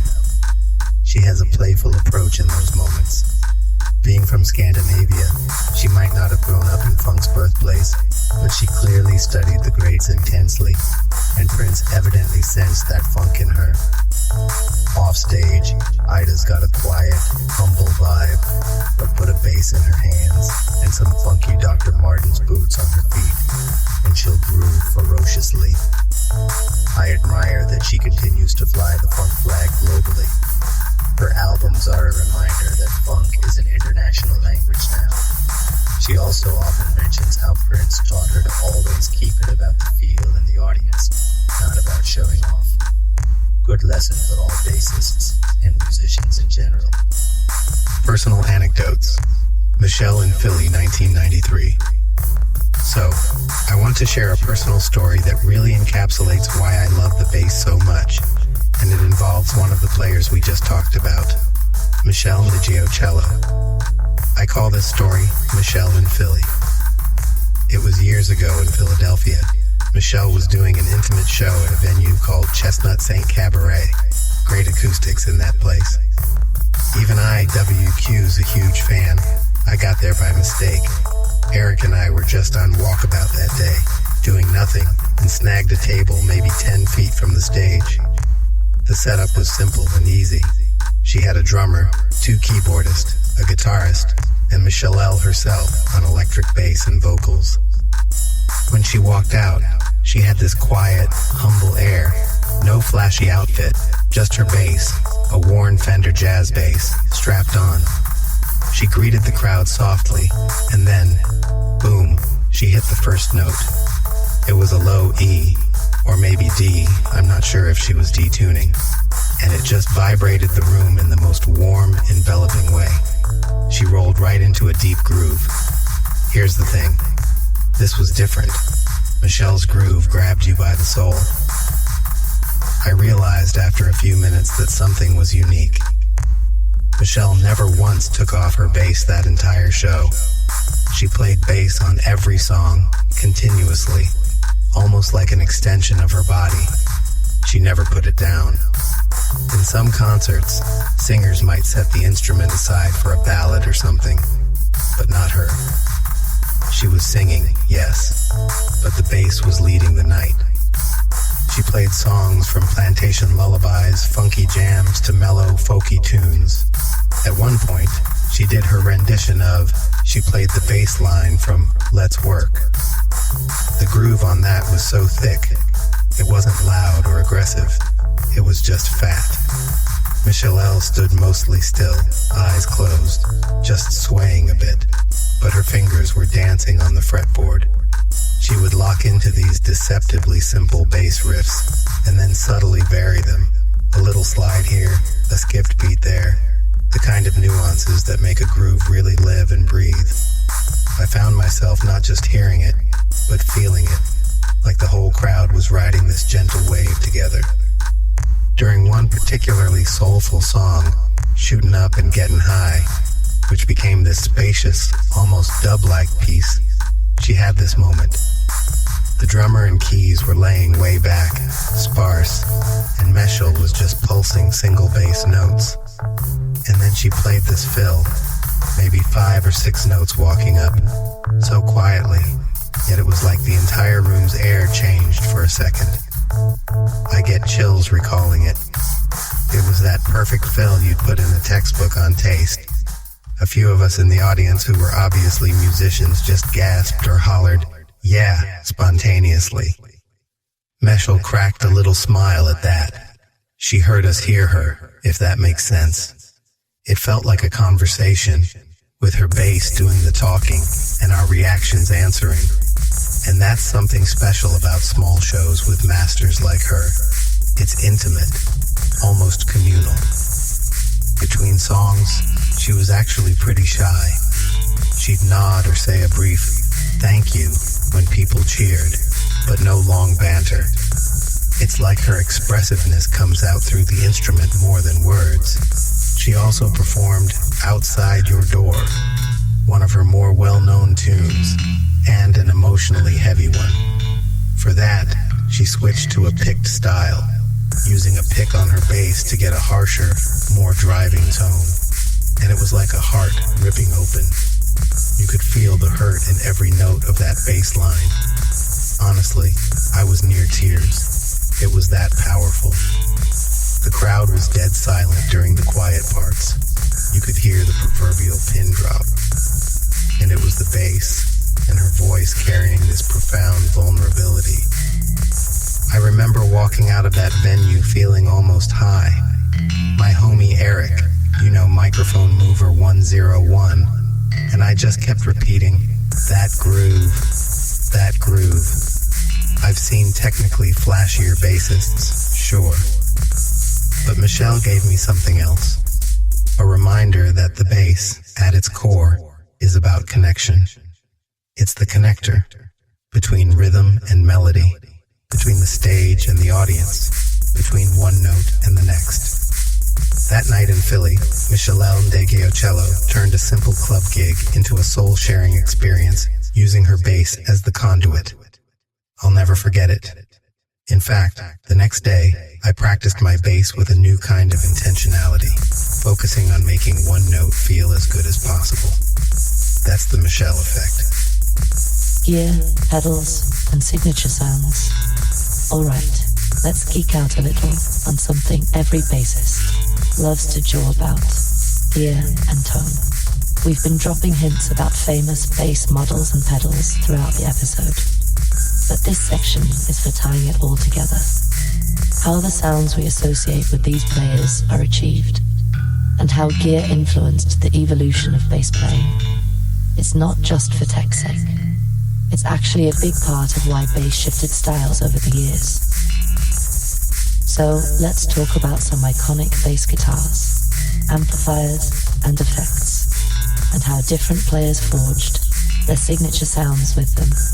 Basses, the actual instrument, is the first factor in sound. Perhaps the two most iconic electric basses are the Fender Precision Bass P bass and the Fender Jazz Bass J bass. Early pioneers like James Jamerson used a Precision. A P bass has a split coil pickup, giving it a punchy, warm tone with strong low-mid presence. Jamerson's 1962 P bass, the Funk Machine, had flat wound strings and very high action. That, combined with the P bass tone, gave him that deep thump you hear on Motown records. He reportedly never changed his strings. He'd say the gunk in them was the funk, which made the tone even more dead and thumpy. Great for the mix in those days. Carol Kay also used a Precision with a pick, which yielded that clear attack on the record she did. So the P bass basically wrote the book on foundational bass tone. If you want that classic sit in the mix bass that can thump or punch a bit when you dig in, a P is it. The jazz bass, introduced by Fender in 1960, has two pickups and a slimmer neck. Players like Jaco Pastorius, Geddy Lee, Marcus Miller gravitated to jazz basses because of the versatility. You can solo the bridge pickup for a honky burp. Jaco did that to get his singing fretless tone, or both pickups on full for a scooped, bright slap tone. Marcus's signature slap sound is a 77 jazz bass with both pickups on and an active preamp boosting lows and highs. Geddy Lee used a jazz in later years because he said it had more bottom end than his Rickenbacker and just felt more fluid to play. A jazz bass with round wound strings has a certain growl. Think of Geddy's isolated bass in YYZ or Jaco's in Teen Town. There's a mid-range bark that cuts through. That's the jazz bass talking. Marcus Miller's jazz, with a Sadowski preamp originally, and now his own line of basses, can get an ultra-sizzle slap tone or a fat finger style. he often slightly favors the rear pickup for slap to get clarity. Now, outside of Fender, a huge one is the Music Man Stingray, designed by Leo Fender in the 70s after he left Fender. It's got a single humbucker pickup and active EQ. That active circuit was a game changer. Suddenly, you could boost lows, highs on the bass itself. Louis Johnson slaps on a Stingray, like on Brothers Johnson tracks or Michael Jackson's Off the Wall album, had this bright, aggressive snap with solid bottom. That's the Stingray sound. Bernard Edwards used a Stingray extensively, that rich, chic tone on Good Times. That's a Stingray with probably a bit of bass boost, giving it that round but clear sound. Flea famously used a Stingray on early RHCP albums like Blood Sugar Sex Magic for songs like Give It Away. That grinding, in-your-face tone, especially with Flea's aggressive slap approach, is Stingray all the way. Stingrays tend to have a lot of zing and a very even response. Great for funk and rock where the bass needs to be felt and heard. On the flip side, Rickenbacker 4001/4003 basses, Chris Squire, Geddy Lee, 70s, Paul McCartney on some later Beatles, have their own vibe. A trebly, almost guitar-like clang when played with a pick, and a piano-like ring when played fingerstyle. Squire ran his Rick in stereo, pickup output separated, to get an insane tone on Yes Records, one channel super trebly, one bassy. Geddy used a Rick in Rush's early days to cut through the heavy guitars. A Rick sound can be heard on something like Yes's Roundabout, all that metallic grind, or Rush's Red Barchetta. It's gritty, but defined. Not many mentioned here besides Geddy used Ricks, but it's a signature sound worth noting in rock. And then Alembic and other high-end boutique basses. Alembic for Stanley Clarke, Fodera for Victor Wooten, Ken Smith for many gospel funk players, etc. Alembic was one of the first with active electronics and multi-pickup configs. Stanley's Alembic gave him that hi-fi tone for school days. Clear top, solid bottom, almost no traditional Fender muddiness. That allowed him to solo like a lead. Every note rang out. Victor Wooten's main bass is a Fodera Monarch, nicknamed Yin Yang for its paint job. That bass has dual pickups, 24 frets, and is built for extended techniques. He can do 2-octave tapping and chordal stuff on it easily. A lot of modern virtuosos use boutique 5 or 6-string basses, like John Patitucci with his 6-string Yamaha, because they need the range and clarity for complex music. Thundercat's Ibanez 6-string is semi-hollow, giving him a bit of warmth and woodiness, even as he shreds, which matches his blend of electronic and organic sound. Now, amplification and effects. This is huge in crafting a signature sound. Early on, most bassists just plugged into big tube amps, like Ampeg B15s in studio or SVTs live, which give a natural warm compression and a bit of grit when pushed. Jamerson used an Ampeg B15 flip top in the Motown studio that contributed to that round sound we hear. John Paul Jones and John Entwistle in the 70s started using Sun and acoustic amps that could be very loud and bright. Entwistle actually used guitar amps too to get distortion. The pedals, that's where unique sounds really come in. For instance, we mentioned Bootsy Collins and the Mutron 3 envelope filter. An envelope filter, aka auto-wah, basically makes that waka waka funk tone following your note's dynamics. Bootsy made it his trademark. Hear Parliament's Sir Nose Devoid of Funk, or Bootsy's own the name is Bootsy baby. The bass going bow with each note. That's envelope filter funk.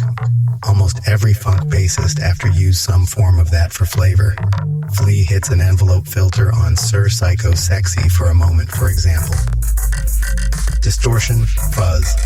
Chris Squire and Lemmy used overdrive to practically make their bass a rhythm guitar. More recently, Players like Muse's Chris Wolstenholme use heavy fuzz plus synth pedal, to make huge sounds. Check Hysteria or Time is Running Out. Sounds like a synth, but it's bass with fuzz and octave.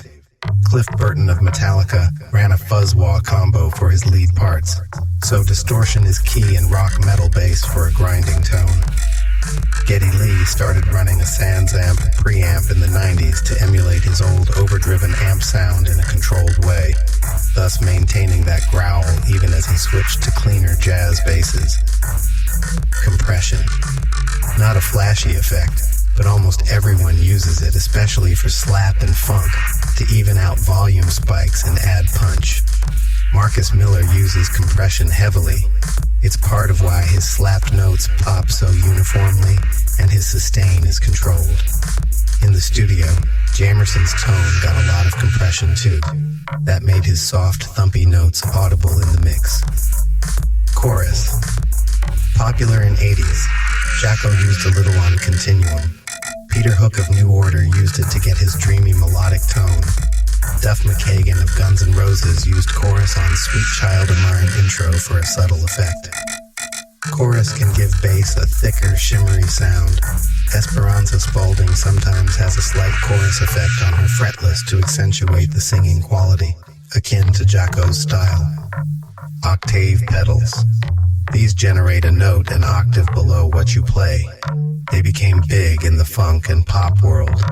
Early example, the Boss OC2 pedal was beloved. Prince actually often had an OC2 on his bassists. Listen to some live Prince jams. The bass suddenly sounds super subby. That's an octave pedal doubling the low note. Pino Palladino, famous session bassist, used an octave on Paul Young's Every Time You Go Away to get that synthy bass tone in the 80s. MonoNeon and modern players use octavers to get crazy subharmonics or even octave up effects for solos. Tremolo, delay, looping, etc. More niche, but players like Michael Manring have done wild stuff with delay loops, and Victor Wooten often uses a looper to layer bass lines live. Also, the strings used and setup matter. We mentioned Jamerson's flats. Flats are warm but thud. Rounds are bright but can be noisy. Most slap funk guys prefer round wounds for the brightness. Larry Graham actually used flats on Sly's early stuff, but by Graham Central Station he was on rounds for more zing. Jaco used round wounds on a fretless, which eats the fretboard but gave him that moi sustain. Many rock players use round wounds. Roto sound swing bass strings were a popular choice. Entwistle helped develop them. They have a piano-like ring, which Geddy also used. Setup-wise, lower action allows faster play but can buzz, sometimes desirable for grind, a la Jaco or Geddy. Higher action gives you more dynamic range. Jamerson had super high action. You had to dig in, which also meant when he plucked hard it didn't buzz but gave a big tone. So when you hear a signature sound, it's the sum of a lot of choices. The bass model, the electronics, the amp, any pedals, the strings, and the player's hands. Like, no one sounds like Jaco even on his bass, because his hands did a lot. But having that fretless jazz with bridge pickup on and chorus was part of it. No one will quite replicate Lemmy's tone without a Rickenbacker into a Marshall at full blast. But also, his crazy aggressive pick attack was key. One cool example of gear influence. When Doves Cry by Prince famously has no bass line in it, radical move. Why? Prince reportedly tried bass on it, and it sounded too normal, so he took it out. But on tour, guess what? He had bassists play a line live to fill it out. The absence on record ironically highlights how much bass contributes normally. And how about styles influencing gear? When slap bass got huge, bass manufacturers responded with things like built-in preamps, graphite necks, modulus, status, to get snappier tone, 5-string basses so you could play those low, funky synth bass notes. Low B became more common in 80s and 90s for that reason. Thank you, Anthony Jackson, for pioneering 6-string with low B. In modern experimental music, someone like Thundercat will use pedals almost like a guitarist. He'll have fuzz, wah, and even whammy effects to make his bass sound otherworldly. MonoNeon will intentionally use lo-fi sounds or detune to get microtones. There are also MIDI pickups now that let bass trigger synths.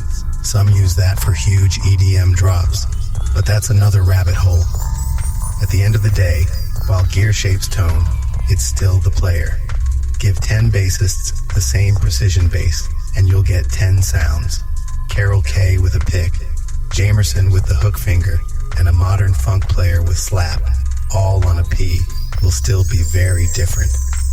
The gear is the palette of colors, and the bassists are the painters. Our pioneers chose the gear they had, and then made it sing. Modern players have a massive menu of sounds to choose from. It's exciting. There's never been a more versatile time for bass tone. From vintage thump to futuristic synth, bassists can do it all now. And trust me, we love fiddling with it, sometimes too much.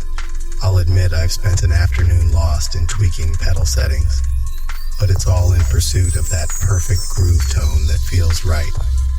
And when you hear an unmistakable tone, like that first popping thump of Larry Graham, or the spacey wobble of Bootsy, or the fretless glide of Pino or Jaco, you realize how much the sound itself hooks you, not just the notes. It's part of the signature. I think of it this way. The bass is like the voice of the music's body. Changing the bass's tone is like changing the singer's timbre and pitch. We've grown to love certain bass voices, and as tech evolved, bassists got to develop their own distinct voices more and more. In summary, P-Bass gave us foundational fatness, Jamerson K. J-Bass opened up versatile voices, Jaco, Geddy, Marcus, active basses like Stingray and Alembic, provided clarity and punch for Funk, Bernard, Louis, Jay, Stanley, and effects pedals allowed funk rock astronauts, Bootsy, Flea, modern guys to go to the sonic stratosphere. But no matter what the tools, the end goal was to serve the music. Make people feel that rhythm or emotion. The gear is cool, but it's all about what you do with it. Couldn't have said it better. One fun, quick example. You've heard that Seinfeld slap bass theme? That sound, believe it or not, wasn't even a real bass. It was a synth bass guitar patch, because the composer wanted a very specific compressed slap tone. It's almost cliche bass, pop, pop, wah riffs. That's like the sound of bass reaching even sitcom culture. It shows how identifiable certain gear-influenced sounds, in this case a very 80s slap tone with heavy compression and chorus, have become in pop culture. We can laugh at it, but also celebrate that bass sounds are iconic. Like the moment you hear a wah bass, you think 70s funk. You hear a fretless slide, you think deep ballad or fusion. You hear a pick on rounds with distortion, you think hard rock or post-punk. It's a language of tone that parallels the language of notes. Alright, I think we've gotten nicely deep in the gear weeds, hopefully in an enjoyable way. Let's step back out and wrap this baby up with why all this, the players, the stories, the gear, the grooves, really matters. We've traveled through decades, genres, and heard from a pantheon of bass legends tonight. It begs a question. After all this time, a future technology changes, and music trends come and go. Why does the bass still matter so much? I think the answer has been woven through every story and groove we've shared. Bass matters because it's the heartbeat. It's the subtle and sometimes not so subtle force that makes music feel alive. Whether it's Carol Kay in the 60s providing the pulse of the song behind the scenes, or Thundercat in the 2020s, taking the bass to outer space and back. The bass is often what moves you, even if you don't realize it. Absolutely. You might not always single out the bass when you listen, A lot of casual listeners focus on vocals or guitar or the beat, but remove the bass and something vital goes missing. That Motown track loses its soul without Jamerson's fluid line. That rock anthem loses its guts without the bass holding down the fort. That funk jam loses its funk, quite literally, without the bass groove. The bass is both foundational and transformational. Foundational because it supports the harmony and locks with the drums, and transformational because a clever bass line can redefine a song's character. Think of how Under Pressure's bass line is basically the whole identity of the song. You hum that before any lyric. And the role of the bass has grown. Today's music is very bass-driven in production. 808s bass drops in hip-hop sub-bass in EDM productions. It's all about that low-end impact. It's funny, even when it's not a bass guitar, the concept of the bass, that low, rhythmic, melodic element is crucial. Producers spend hours getting the bass right in a mix because they know that's what can make people physically respond to a track. Our ears hear melody and words, but our bodies feel bass. The famous quote, "If you're listening to a band and you suddenly find your body moving, you can thank the bass player," holds true. We also have a new generation of bassists pushing boundaries, as we discussed. That means the bass is not static. It's an evolving instrument, adapting to new styles. It's equally at home in a dusty blues bar, or a high-tech DJ's rig, or a virtuoso jazz quartet, or a pop stadium tour. And why? Because everything in music benefits from a good foundation and a great groove. The tools might change. Synth bass, 5-string, heck, maybe in the future some AI-generated bass accompaniments. But the role and need for bass won't go away. What's especially cool is seeing bassists step forward as band leaders and composers. Esperanza Spalding, Michael League, Stephen Bruner, aka Thundercat, etc. The bass, traditionally seen as a background instrument, is front and center in many modern creative projects. It shows that thinking from the bass perspective can lead to really innovative music. A bassist often thinks both rhythmically and harmonically, which is a great mindset for composition. On a human level, I think bass matters, because it teaches us cooperation and listening. You can't be a good bassist without ears. You're constantly monitoring the drums, locking in the kick drum pattern, adjusting dynamics, and also the melody, harmony, making sure your note choices support the chords and don't clash. Bassists often are the unsung heroes balancing the band that cultivates a certain humility and awareness. Many of the folks we talked about, sure, some had ego, hey Jaco called himself the greatest, but a lot, especially the ones like Jamerson, Carol K, etc., were all about service to the song. That ethos is so valuable. In a world of showboating, the bass player often exemplifies the power of serving the greater groove. Also, bass has been a place for inclusivity and breaking barriers. As we saw with our female bassist Spotlight, it's an instrument that welcomes whoever wants to hold it down. It's physically and sonically grounding, perhaps that draws grounded individuals to it, or helps shape them. For me, on a personal note, bass matters because of what I felt that first time I really heard it, and what I continue to feel every time I lock in with other musicians. It's almost therapeutic. If I'm jamming and I hit that sweet pocket where my bass, the drums, and the rest all click, it's like a runner's high. You transcend thinking and you're just in the music.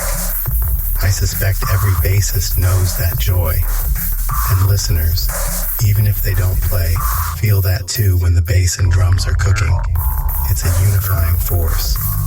Let's not forget its emotional range either, not just for making people dance. Bass can be haunting. Think of a solitary upright bass in a ballad, or Pino's fretless singing out a sad melody. The low low frequencies resonate with our chest cavity.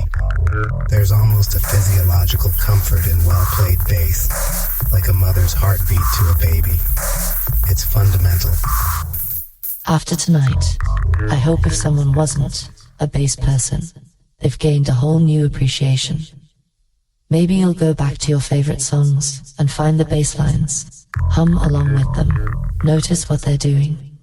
Maybe you'll discover, wow, I never realized the bass in that pop song is doing some cool stuff under the hood.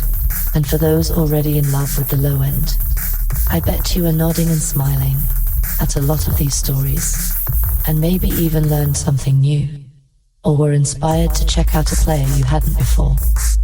The bass community, by the way, tends to be super supportive. Bassists love sharing knowledge, probably because of that cooperative spirit. So, if you're thinking of picking up bass, do it. You'll find tons of resources, I'd say, and fellow bass players happy to groove with you, in spirit or literally. Well said. The bass still matters, because music still needs that glue, and that glue can be artful. Also, in the age of computers, when some might say, oh, I can just program the bass on a keyboard, the nuance a real bassist brings, those slides, that human timing, that tonal variation each note, it's unbeatable. Human rhythm feel is something that quantization can't truly replicate. That's why even producers who use synth bass often either play it by hand or bring in bass guitar to get feel. I've seen hip-hop producers freak out in a good way when a live bassist replayed their synth bass line. It suddenly had this depth and groove they didn't anticipate. So yeah, bass isn't going anywhere. From local jam sessions to the biggest stages, you'll see a bassist head bobbing, fingers or pick or thumb working those strings, keeping the music grounded and grooving. And we love them for it. Let's give a little metaphor. If a band is a building, the bass is the cornerstone of the foundation. If the band is a body, the bass is the heartbeat, and the hips that makes you shake what you got. If the band is a painting, the bass might be the undercoat, but all the other colors need to shine and have context. It might not always be obvious, but remove it and everything falls apart or looks flat. Couldn't agree more. After exploring all about that bass in this episode, one thing stands out to me. Whether it's a flashy slap lick or a single sustained whole note, the effect of a bass part can be profound. It drives emotion and physical response perhaps more directly than any other instrument. That's the magic. And yes, the mystery of the bass, often felt, not explicitly heard. As a bassist myself, I feel really proud to be part of this lineage we talked about. It inspires me to practice, to live up in some small way to the standard these greats set, and mostly to keep the music in my own bands honest and grooving. And as a fan, I'm thrilled for the future. I mean, who knows what the next Jaco or Meshell is going to come up with, or from where. Someone out there is probably woodshedding right now, developing the next evolutionary slap technique or a new tonal approach, and in 5 to 10 years we'll be talking about them. The bass guitar is only about 70 years old. It's a relatively young instrument. We've seen it do so much, but there's plenty of frontier left. One last anecdote. I once asked a drummer friend, if you could magically be amazing at another instrument overnight, what would it be? And he said, bass without hesitation. I asked why, and he said, because then I'd truly control the groove, both the rhythm and the melody aspects. That stuck with me. The drummer knew the power of the bass. That's great. Hopefully tonight we've all gotten a sense of that power and the personalities who wield it. This has been one of my favorite episodes to explore, I won't lie. I got to nerd out on heroes and hopefully convey why they matter. And I had a blast being the funky Greek chorus here. I learned some new things too. Definitely going to revisit some of these tracks with fresh ears. So to all our listeners, thanks for coming on this low-end journey with us. Now go put on your favorite bass-heavy song. Maybe something we mentioned tonight, or something new you discover, and listen actively to that bass. Maybe it's James Jamerson's Buttery runs on What's Going On, or Carol Kay making Good Vibrations Vibrate, or Stanley Clarke plucking School Days, or Geddy's roaring in YYZ, or MonoNeon just flat out weird funking. Somewhere on YouTube, let the bass speak to you. And if you play, keep at it. Remember what Bootsy said, keep it on the one and put your stank on it. Each of these legends became great by finding their own voice. You have one too, whether it's in music or whatever you do. Bass teaches us that individuality can thrive within harmony. I love it. To wrap up formally, you've been listening to Why Make Music, episode 35, all about that bass.